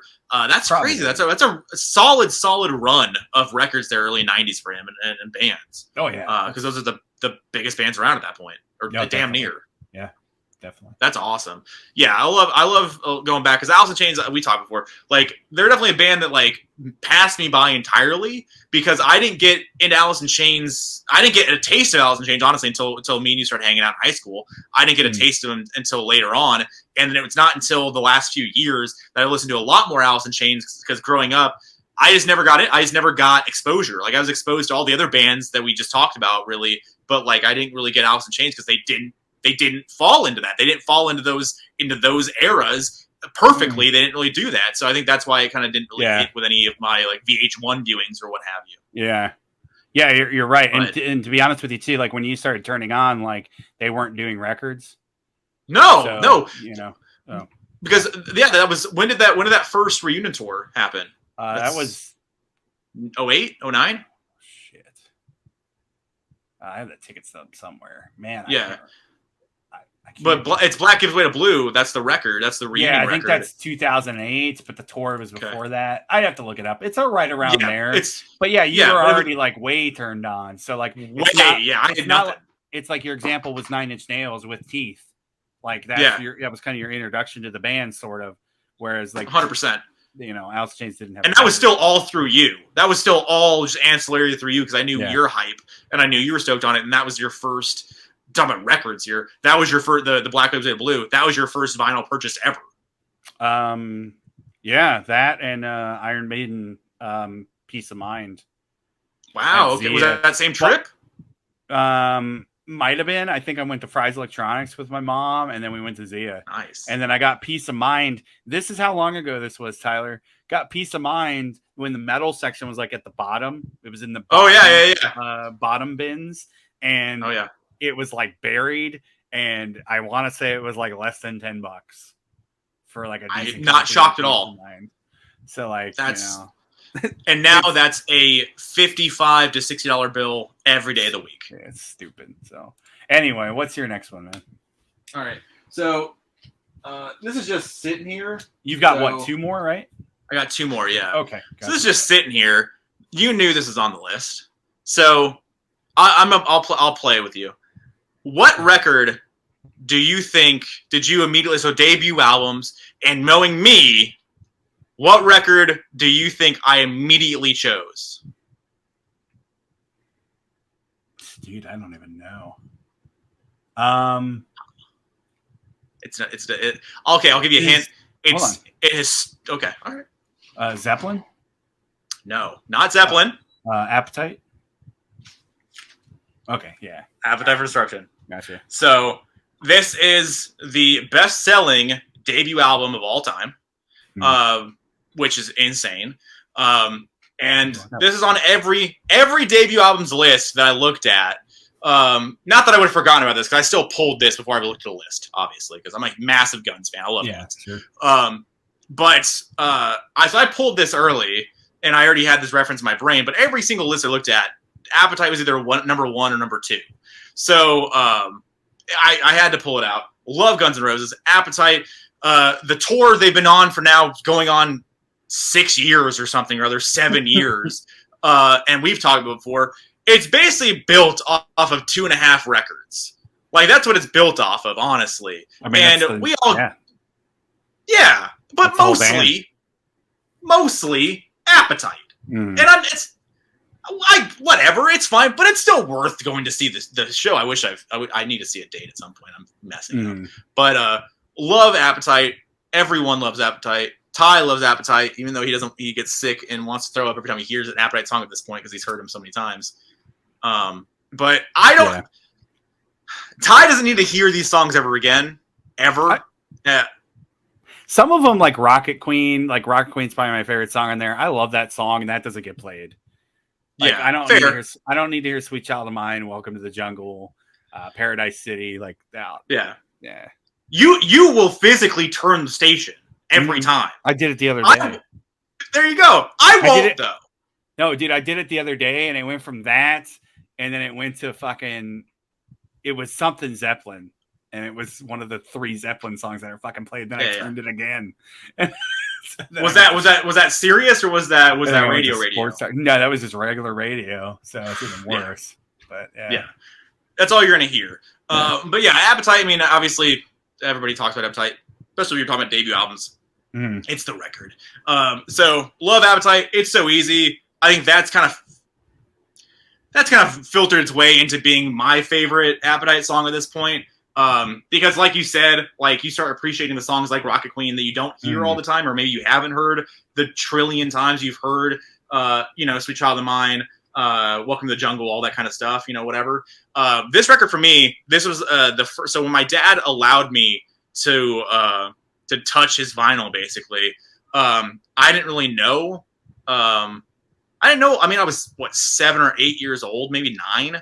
And I didn't really know any records. Like, my dad had been out of records for a long time. He wasn't collecting at that point. He just had the stuff that he had, from when he was a kid, 60s, 70s, 80s. Like, he had all that, right? So this is about when he stopped collecting. I think this is probably the newest record he had, if I had to, really think about it. And this is 87.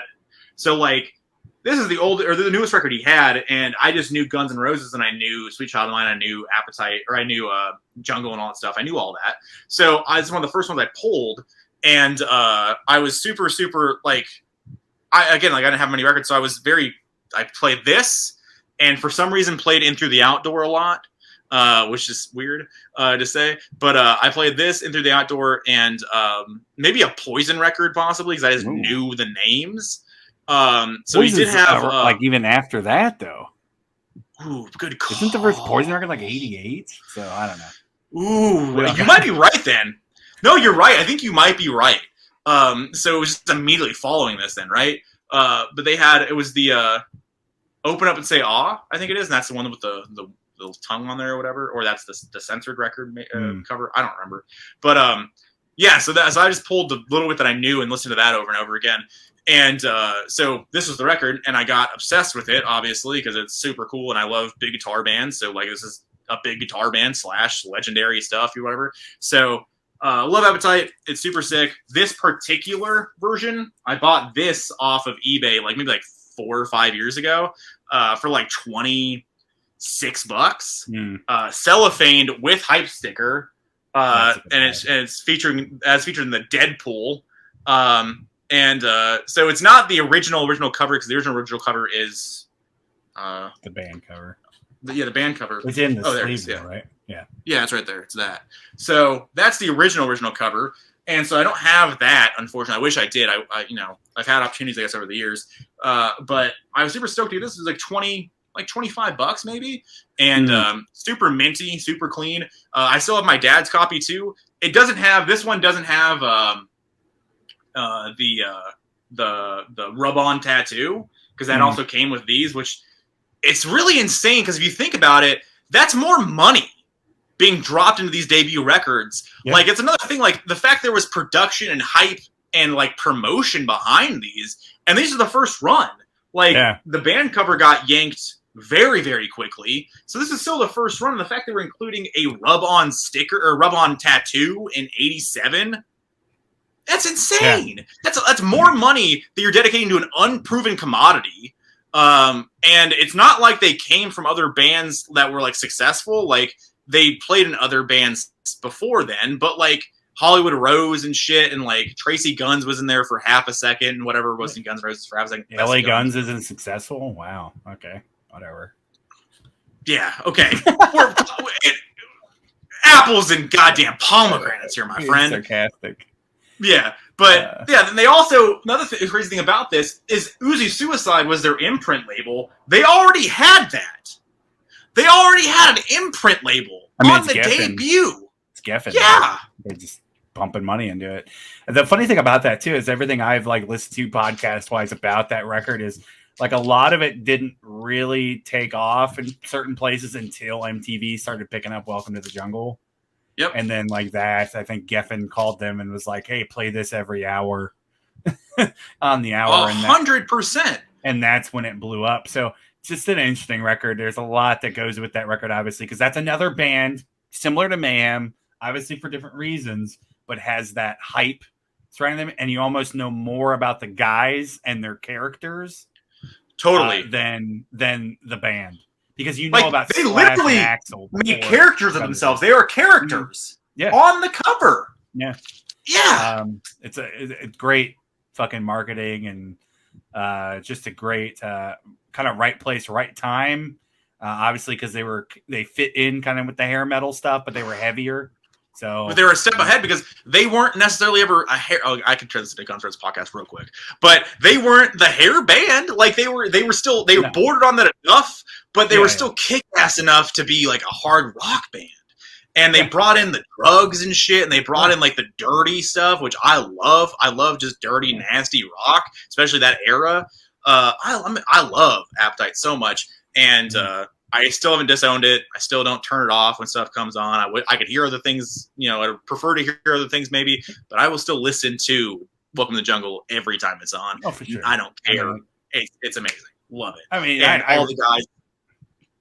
I recognize the album's greatness. It's just some of the songs. Completely understood. There are songs that I absolutely love that I haven't heard as much as those singles. So, 100%. Just to wrap this up, Look What the Cat Dragged In was released in '86. That's the first Poison record. Okay, so when was the Open Up and Say All record? Because I could be lying to you. That was '88. That's their second album. I think Pops had that. So that would be the newest. That would be probably the last record he ever bought. So that's probably the last record he ever bought. Interesting. So it's interesting that he would buy the fucking Poison record. I don't know, man. The man was an enigma wrapped in riddle, right? So he was big on Grand Funk Railroad and Zeppelin and Doors and Floyd and all the stuff he was to be on. But then obviously got into the Poison later on or whatever. So who knows? Yeah, random. Yeah. So anyway, let's get to my fourth one. So coming up to the end, and then we'll do honorables, and then we'll wrap this bitch up. So I'm gonna do actually the one I don't own. The reason I don't own it is because I'm not buying a bootleg and I'm not buying an original. And if this label will ever repress these albums, his first 3-4 albums, I will go absolutely crazy and buy all of them instantly. So Do I know this is? You probably should from all that. I'll just do like a picture-in-picture if I can here. Danzig. Yes. Okay. There you go. Boom. First Danzig record. Yeah, I was teetering on this and a couple other options, and then I just re-listened to this last night, and I'm like, the record's just so good. I love that Rick Rubin production too. It sounds a lot like Seasons in the Abyss by Slayer, like kind of similar guitar tone. The band's really kick ass on it. One thing I did find out, She Rides on it, man. She Rides is the fucking shit. Oh yeah, I mean Twist of Cain, She Rides. Obviously, you got Mother on there. The interesting about this record is that record didn't do that great, and then Mother came out, and the video came out like '93, I think, and the live video, and that's when it blew up. So almost like 4 or 5 years after the record came out. I never knew that. I never did that math, brother. Because I think as of right now, as of certifications now, it's a platinum record, and it went platinum in I think '94 is what I read, and I think Mother, that video came out in '93. So it was hanging out there for a while. Oh yeah, I mean that's '88 when it came out. When did Danzig 2 come out? I want to say it's like 90 or 91. Wow. I could be wrong on that, but yeah, it's breaking 2 records ago. Breaking another record. That's insane. Yeah, Danzig 2 is 90. I was right. Yeah, because it's right. Danzig 2 is right around Seasons in the Abyss. Yeah. Also, yeah, and Rick Rubin produced Danzig 2 as well. Yeah, the record's sick. I love the guitar tone. Just fucking awesome record. I love Danzig's voice back then. Anyway, I never get old listening to it, man. There's a really cool cover on here too, The Hunter, that I never really knew it was a cover until I started digging in deeper. It's an Albert King cover, so it's an old blues song. Yeah. That's one of the last songs on the album. It's just a kick-ass song that they do really well. Yeah, just a really cool record. I would love a repress. Other interesting facts about this is like it never had Danzig on the title on the original pressing, or it was just the skull.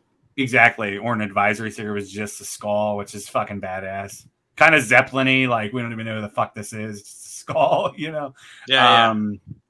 Very cool. Yeah, I love the fucking record, and just fucking repress them, man. I don't know. Obviously American still owns the fucking rights, so they haven't really done the Slayers in a long time either. So as far as I know, like, I mean, I haven't kept up on Rick Rubin's business dealings. As far as I know, he hasn't sold off his stuff. So, and he's the one that owns American. Mm-hmm. So I don't know what that is. Like, I know we talked about before. I think I told you a story of a friend of mine, a friend of a friend. Like Danzig will infamously, I guess, he fucking hates bootlegs of his shit being done.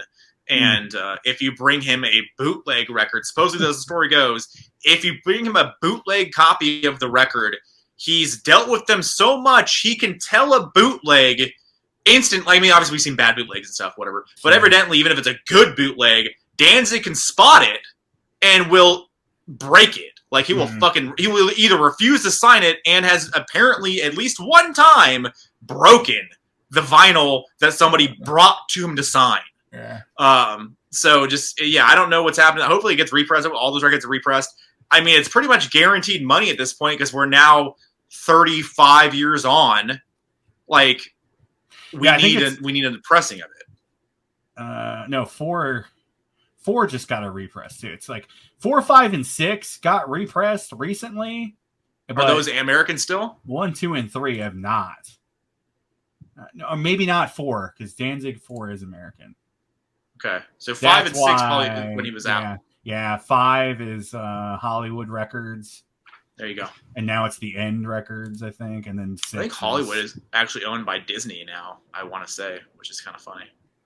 Yeah, I think that's interesting. Yeah, I think 6 is self-release. So, but anyway, 1 through 4 Just do them, please. Like, just for the love of God. Even boots of those records are money. Well, even boots cost money. Mm-hmm. Yeah, it's crazy. Yeah, because they don't, they can charge whatever they want to. 100%. It's like tool boots. Tool boots cost money too, which is insane. Yeah, it's ridiculous. One thing that you'd appreciate that I never knew about this record is actually Hetfield's on the record. He does backing vocals.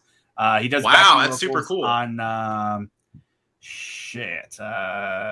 Possession and which is a deeper track, and Twist of Cain, which is a big song. That's the first song on the record.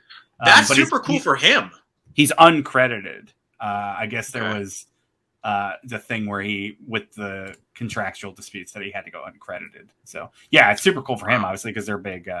Obviously, the Metallica guys are big into Misfits and Sam Hain and stuff like that. So yeah, that's super sick. Like that's, I mean, Metallica was still pretty much Metallica at that point. They weren't. It was obviously Black, but like still a huge deal. They were still at that point, big guys. But that's I'd be marking out the entire time in the studio, like doing. Yeah, I mean, one thing about sure. I mean, one thing about Metallica though is they're always fans of shit, like because they brought Glenn out when they did their 30th thing. Glenn was there, and King Diamond was there, and like all their fucking influences they brought out. And like Lemmy always said, like he made more money on fucking Metallica covers and shit than he ever did fucking doing Motorhead. Probably Ozzy too. Probably when he did Ozzy's records. Obviously, 100%, yeah, too. No More Tears because he wrote "Mama, I'm Coming Home" with Ozzy. Yeah. So. Don't let Sharon doesn't tell anybody that though, which is funny. Yeah. Did you ever do? I think we talked about it before. I have another. So when he was on Stern asked, or she was on Stern, and Stern asked when he sings "Mama, I'm Coming Home," like when he wrote that song for you, like what do you feel like? Yeah, what do you? Yeah, and she doesn't acknowledge that Lemmy wrote the song, but whatever. No, so going back on that real quick, like we've run real long here. I don't know how we can just keep going forever, but as we do, we go 5, 6, 7, 8 hours at a time. So have you seen, I don't know if it was super recent, but King Diamond actually came out and had an interview with like classicrock.com or like one of those websites or magazines or some shit.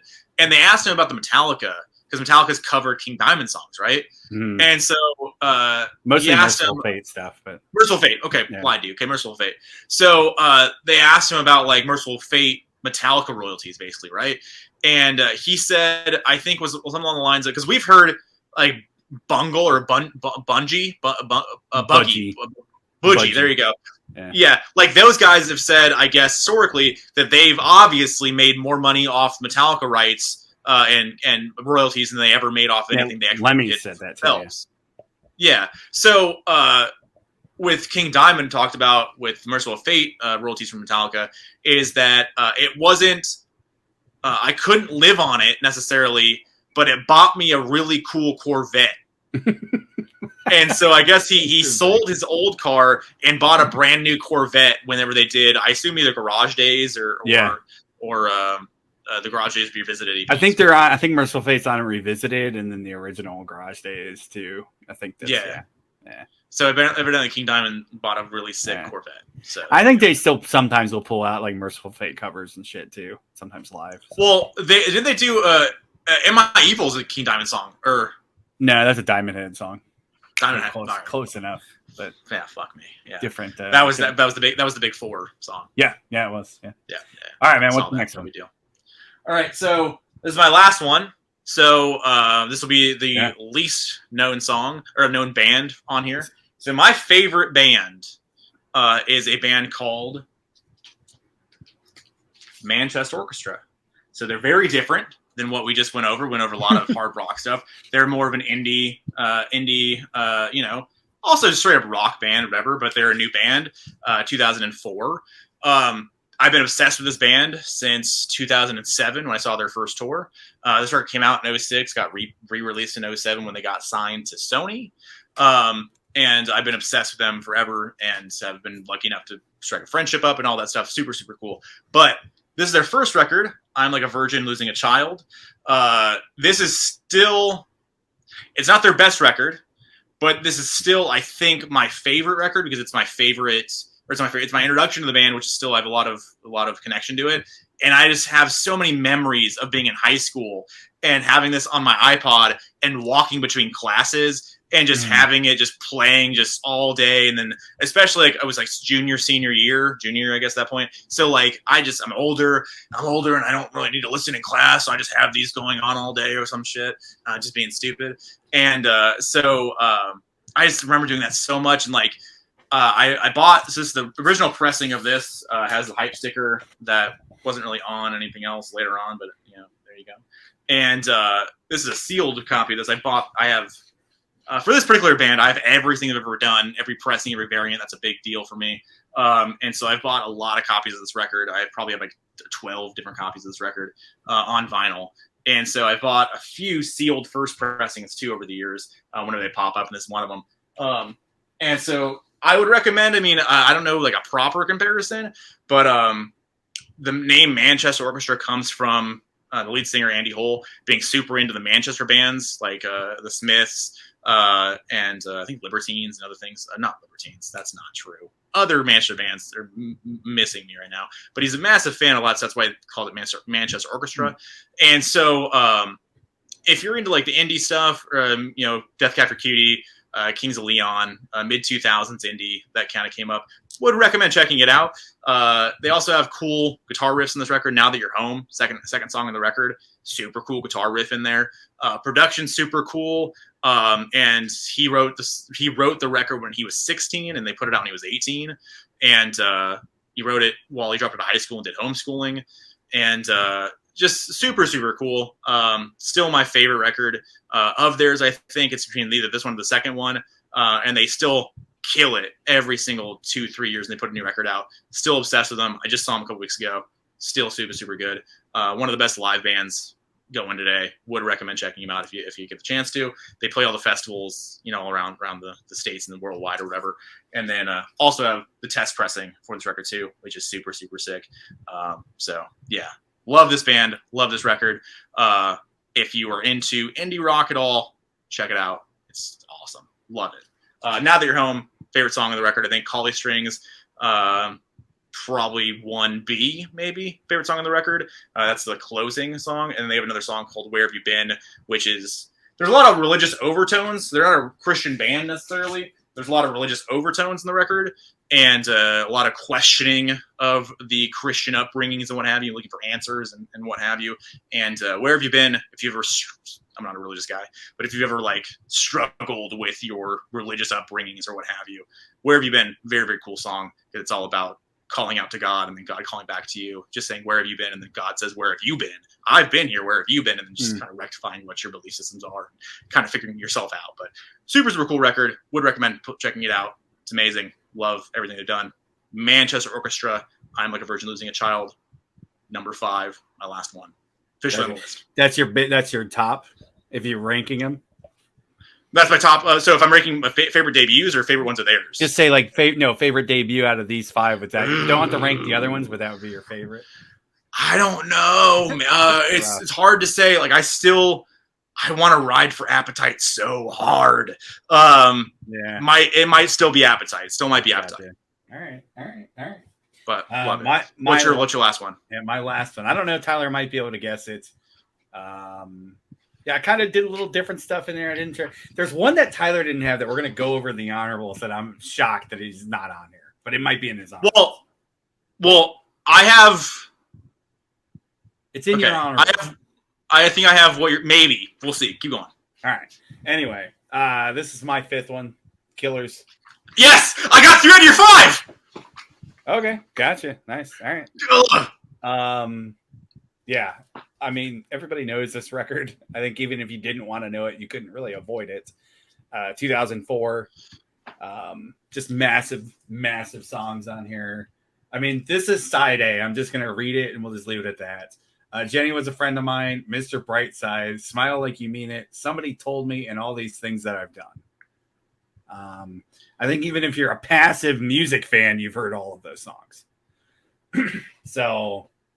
yeah, I love this band. I love everything this band's ever put out.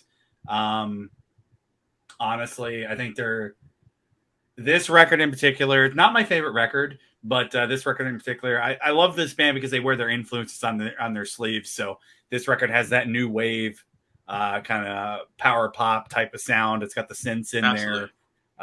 They kind of combine, kind of like the glam stuff with new wave. So it's like Bowie meets the Cars meets Cheap Trick meets whatever. You know what I'm saying? Whatever the fuck Brandon was listening to at the time, which I love. Sometimes that gets derivative, but I think they do it right. And first time I was introduced to this band was actually on the OC. Big fucking OC fan. I don't care. Don't fucking at me.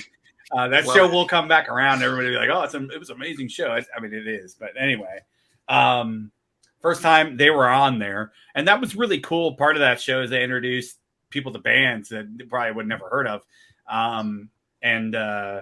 Not that they weren't a big band, but you know what I mean. It was like one of the first big exposures they had. Also, Death Cab was on there. A bunch of other bands. So that was one of my first exposures. Hits so hard with those singles, brother. Mm-hmm. Yeah. God. Real interesting, just little tidbits. One thing I found interesting, it hasn't been recertified, I don't think, since 2012, because that's the last U.S. certification it had, and it was 3 times platinum as of 2012. So, like, maybe 5, I don't know. There's not a lot of album sales, but last that repress in your hand, is that the repress or is it the blue? No, this is the repress. Okay.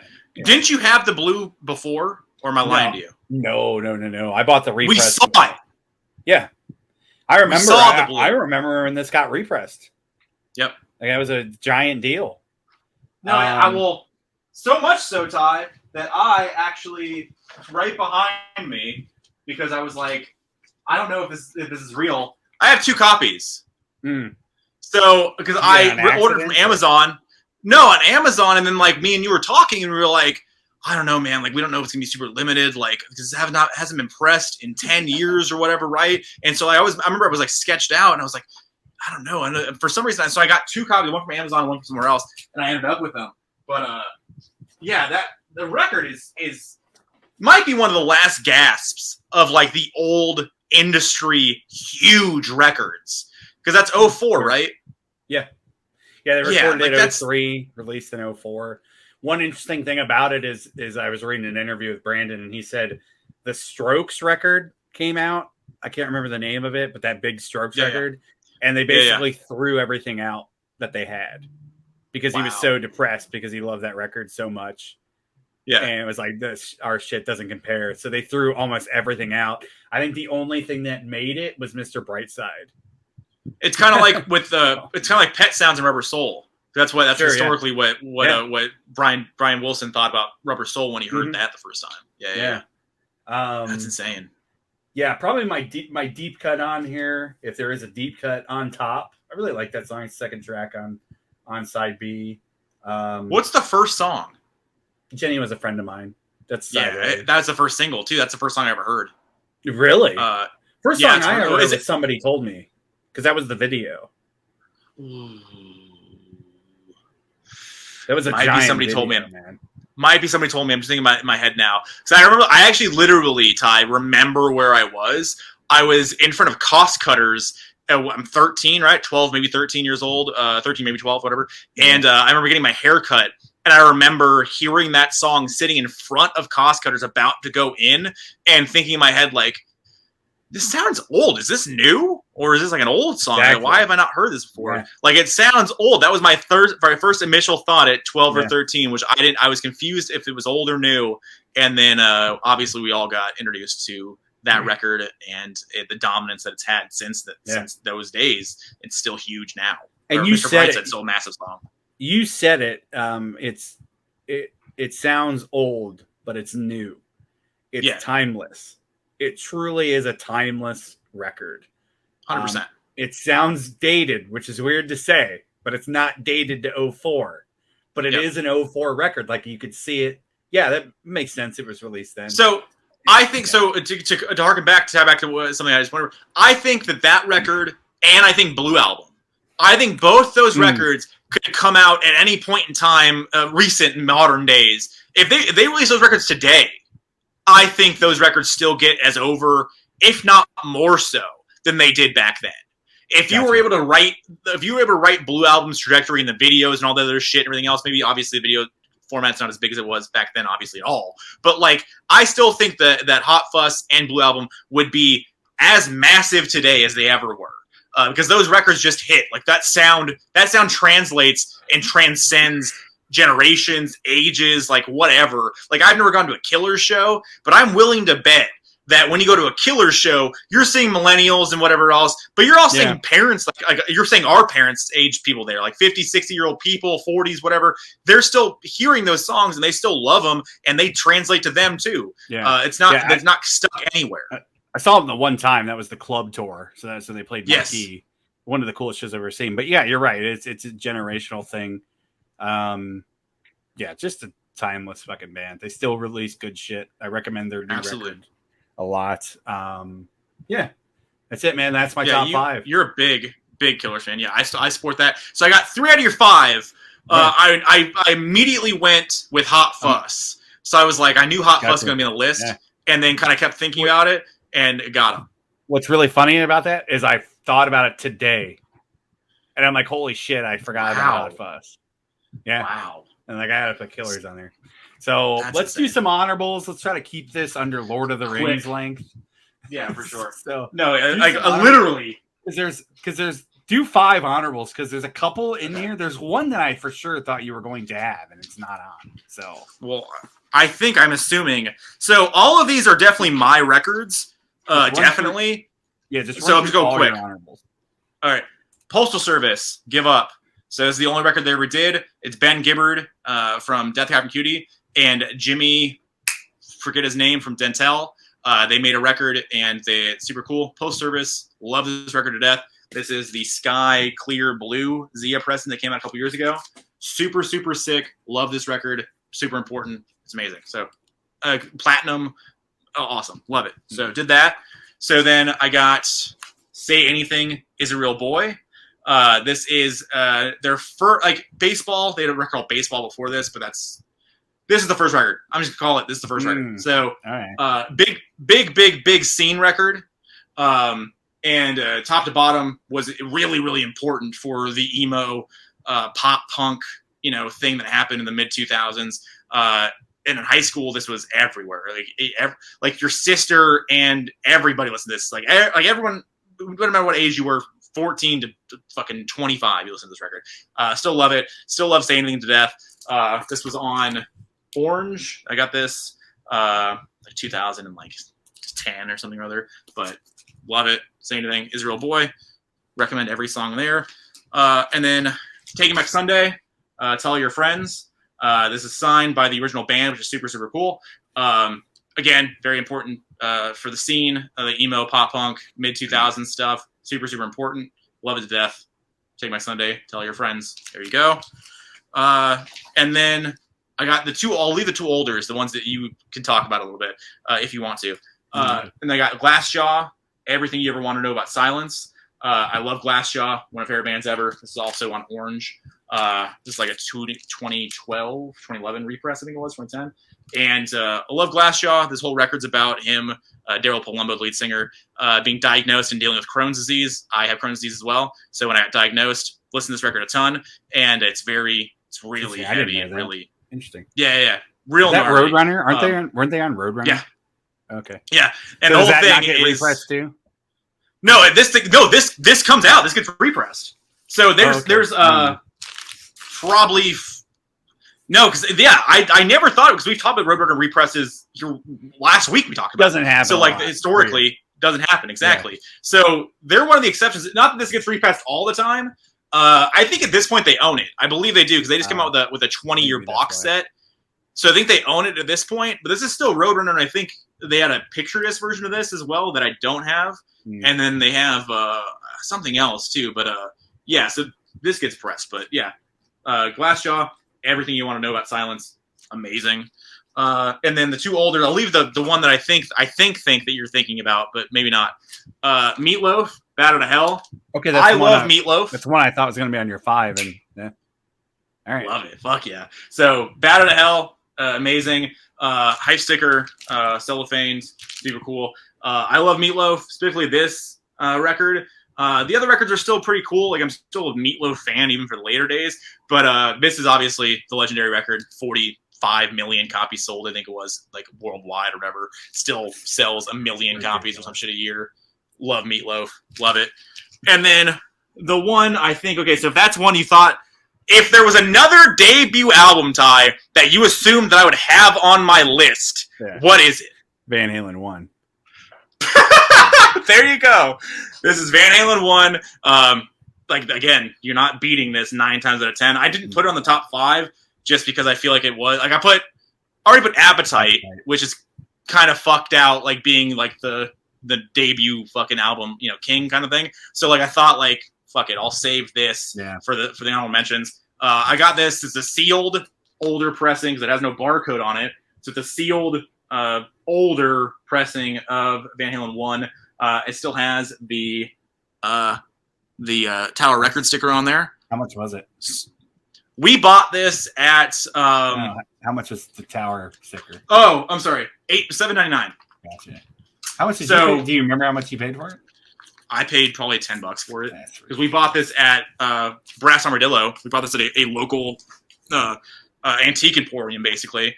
And the guy had a bunch of shit, and we kept pulling out from the book. The guy's still there, by the way. I was there like a week or two ago. The guy's still there, and we just me and you kept pulling out stuff or whatever. And I found this, and we found something else.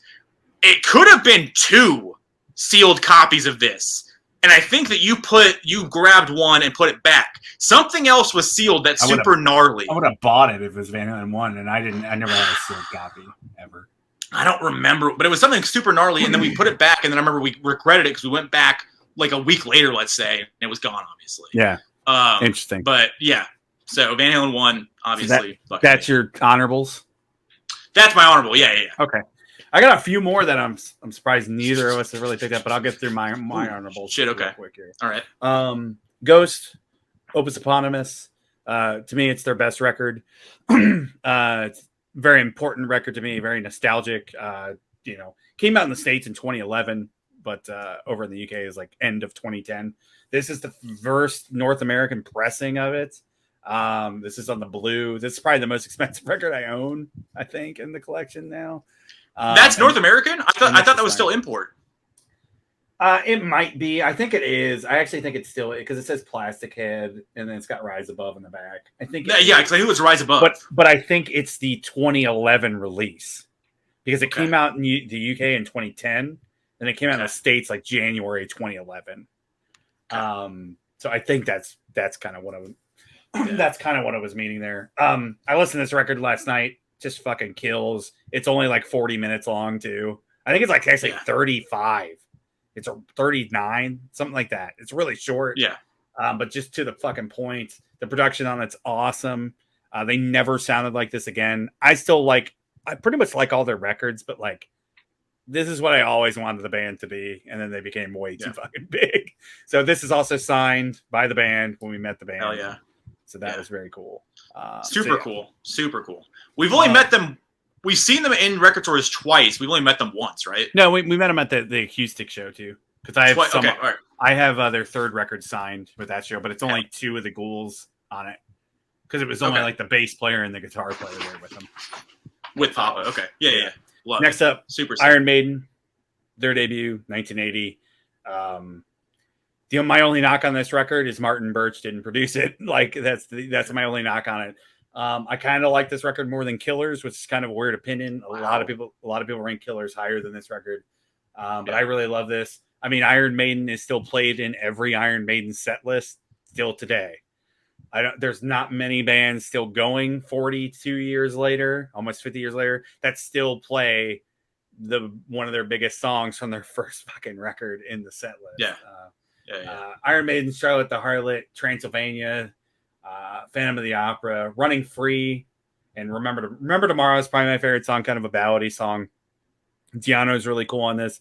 Obviously, the iconic cover as well. So yeah, just badass. That's awesome. Next up on the honorables here, I'm going Halloween with Walls of Jericho. This is 1985. Basically, the German Iron Maiden. Just for lack of a better comparison, I guess. This is my absolutely fucked up Amazon repress copy that came destroyed because it was in a plastic yeah. bag. The record was fine, so I just kept it. But yeah, this record is awesome. Less power metal, way more like speed, thrashy type of stuff on this early record. But very cool. Going to see them next year. Super stoked. It's basically the classic band that you want to see because they brought back all the singers. So it's all three fucking singers in the band, which is just crazy. It's one of the coolest. I have a live Blu-ray of it. It's one of the coolest fucking live shows I've ever seen. I can't wait to see it live. That's awesome. Very kick-ass record here. And then I got. Are they a huge deal overseas? Oh yeah, yeah. Like they'll headline the massive festivals and shit. Oh right? Yeah, for sure. Yeah. Next up, we're going back to Norway. Emperor, In the Night Side Eclipse. This record was also released in '94, basically alongside Day Mysterious. Emperor added first or second. I think this came out second. Okay. After it, but they were being recorded right at the same time, and this doesn't sound like Day Mysterious at all.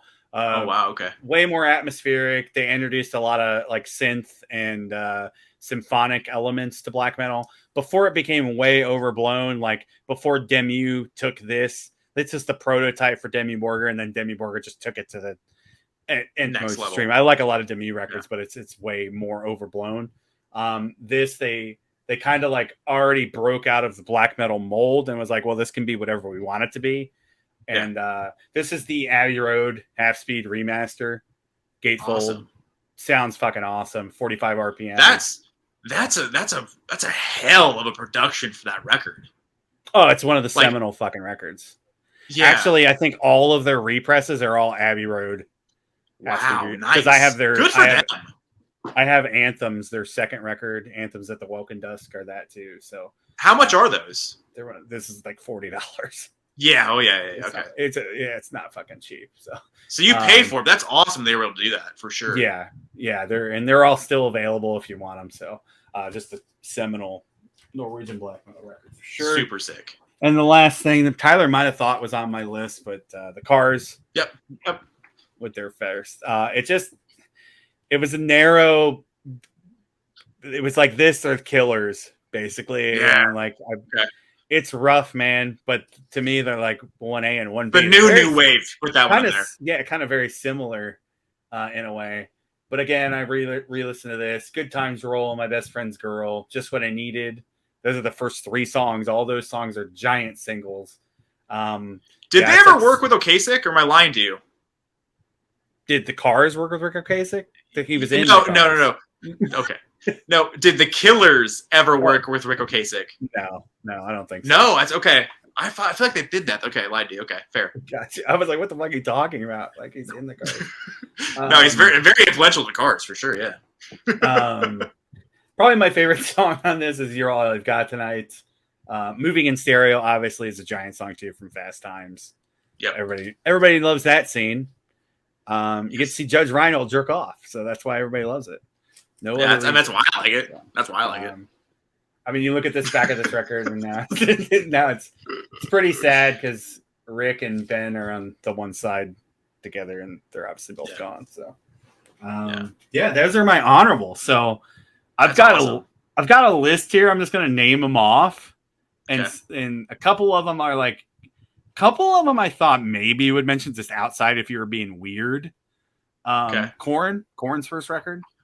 So I thought about that as an honorable. I don't have it, so that's why I didn't put it in there. Okay, gotcha. I thought about going to buy Danzig on CD because I used to own it on CD. I don't anymore, but I was like, fuck, I'm just gonna show. I don't care. Yeah. So not Danzig. Korn. The first record's really good. The thing with that though is I thought about it too. I like a lot. I like Issues and Follow the Leader way more than the debut. Oh, 100%. That was absolutely. And that was kind of a criteria here. Like STP Core, my favorite STP album. Danzig 1, my favorite Danzig album. Dave Mysterio's favorite Mayhem album. Facelift, that might be that and Hot Fuss might be the exceptions where there's other albums I like more, but that's kind of how I based it too. So Korn was on there. Audio Slave, the first Audio Slave record's fucking great. You're a big Audio Slave guy, yeah. Just Off that my head, I should have thought of a Hill Revolver more. Yeah, maybe. Yeah, better band. Pearl Jam 10. I thought you were going to put it on there. I really did. I thought, because I was looking through it and I was like, I think he's going to put 10 on there. I would imagine as much, but then you didn't, obviously. Skid Row, first Skid Row record. Maybe got the box set there. Linkin Park. The best-selling debut ever on Atlantic Records. Source, Sebastian Bach. Don't know if that's real or not, but that's what he says all the time. Wow. Which is insane because Zeppelin 1's on Atlantic. Maybe he meant like within a week or something. I have no idea. I don't know. The first month I've heard him out that off in separate interviews over the years multiple times. So I need to do more research, but keep going. Yeah. Linkin Park Hybrid Theory. Thought about that as well. It's a nice honorable there. Massive. Kill 'Em All. I thought maybe thought that about was it as well. Outside chance to be on yours. Yeah. Blizzard of Oz. Wow. Did not think about that at all. Flying High Again forever. One for me that I was debating, Traveling Wilburys. Volume 1. I really love that record. Boston, the first Boston record, obviously. That was so the debuts, whenever I looked at those listings that they had on their online, it was Appetite or Boston 1. Gotcha. A lot of that. Yeah. That's about it as far as like big ones. I just got a few other ones. Slayer, the first Slayer record, Show No Mercy. I love that record. Static X, Wisconsin Death Trip. That was on the 5. And then I bumped it for Danzig. Nice. Yeah. So that would have thrown a wrench because I obviously I didn't think about that at all. Mm-hmm. But that would have made a lot of sense. That's cool. Yeah. So that is it. I think this is kind of a good debut episode. Really long, but really it's very long. Who cares? It doesn't matter. Listen to it in parts. That's what I do. That's what I do with longer ones. So absolutely. Listen to it in parts. And this was kind of good because it kind of showed like ran the gamut of like what we listened to. I think so for sure. Yeah, which is a lot. Not everything, but damn near. It's a lot, but it's like not a lot because some people listen to pre-World War II. Man, it's like that's way too. That's way too deep for me. So yeah. We'll get there eventually in life, right? We're only 30, so like we'll get there soon. Working up to it. But anyways, guys, if you made it this far, we certainly appreciate you. Leave some comments down below. What are your top 5 debuts? We'd love to read the list. More ideas for more videos too would be cool too. Whatever you want, whatever you'd like to hear us talk about. And to close this out, I told Tyler, think about what next week. Hopefully we do this weekly. The next podcast topic was going to be. Did you come up with a topic? So I didn't come up with a topic. I thought for sure you would come locked and loaded. I wanted to alternate. Like okay. And then you think the topic. So no worries. Okay. I wanted to leave a cliffhanger here with the next topic. So I don't want to put you on the spot, but if you want to think of a topic, you can. All right. Let's do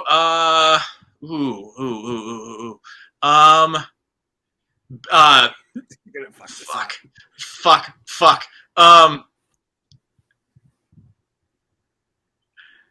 Fuck. You can wait. Okay, well, wait. Yeah. Sorry. You can wait.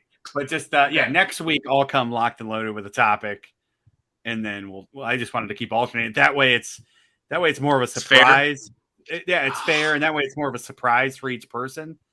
Okay. So kind of maybe kind of like throw a curveball or something that get somebody like I gotta listen to something else or like I don't know. I'm with you. That's it. Anything else you want to add before we close it out? No, like I screwed this up, so I apologize to everybody that might be listening at this point. Next week will be even more of a surprise because you literally don't know what it's going to be. So I would be very interested in you liking, subscribing, and paying attention, and turn your alerts on and the bell and what have you, so you can be ultimately surprised as to what the hell we're going to do next week. Exactly. Yeah, 100%. So anyways, guys, we'll see you next time on the Living Deadwax podcast.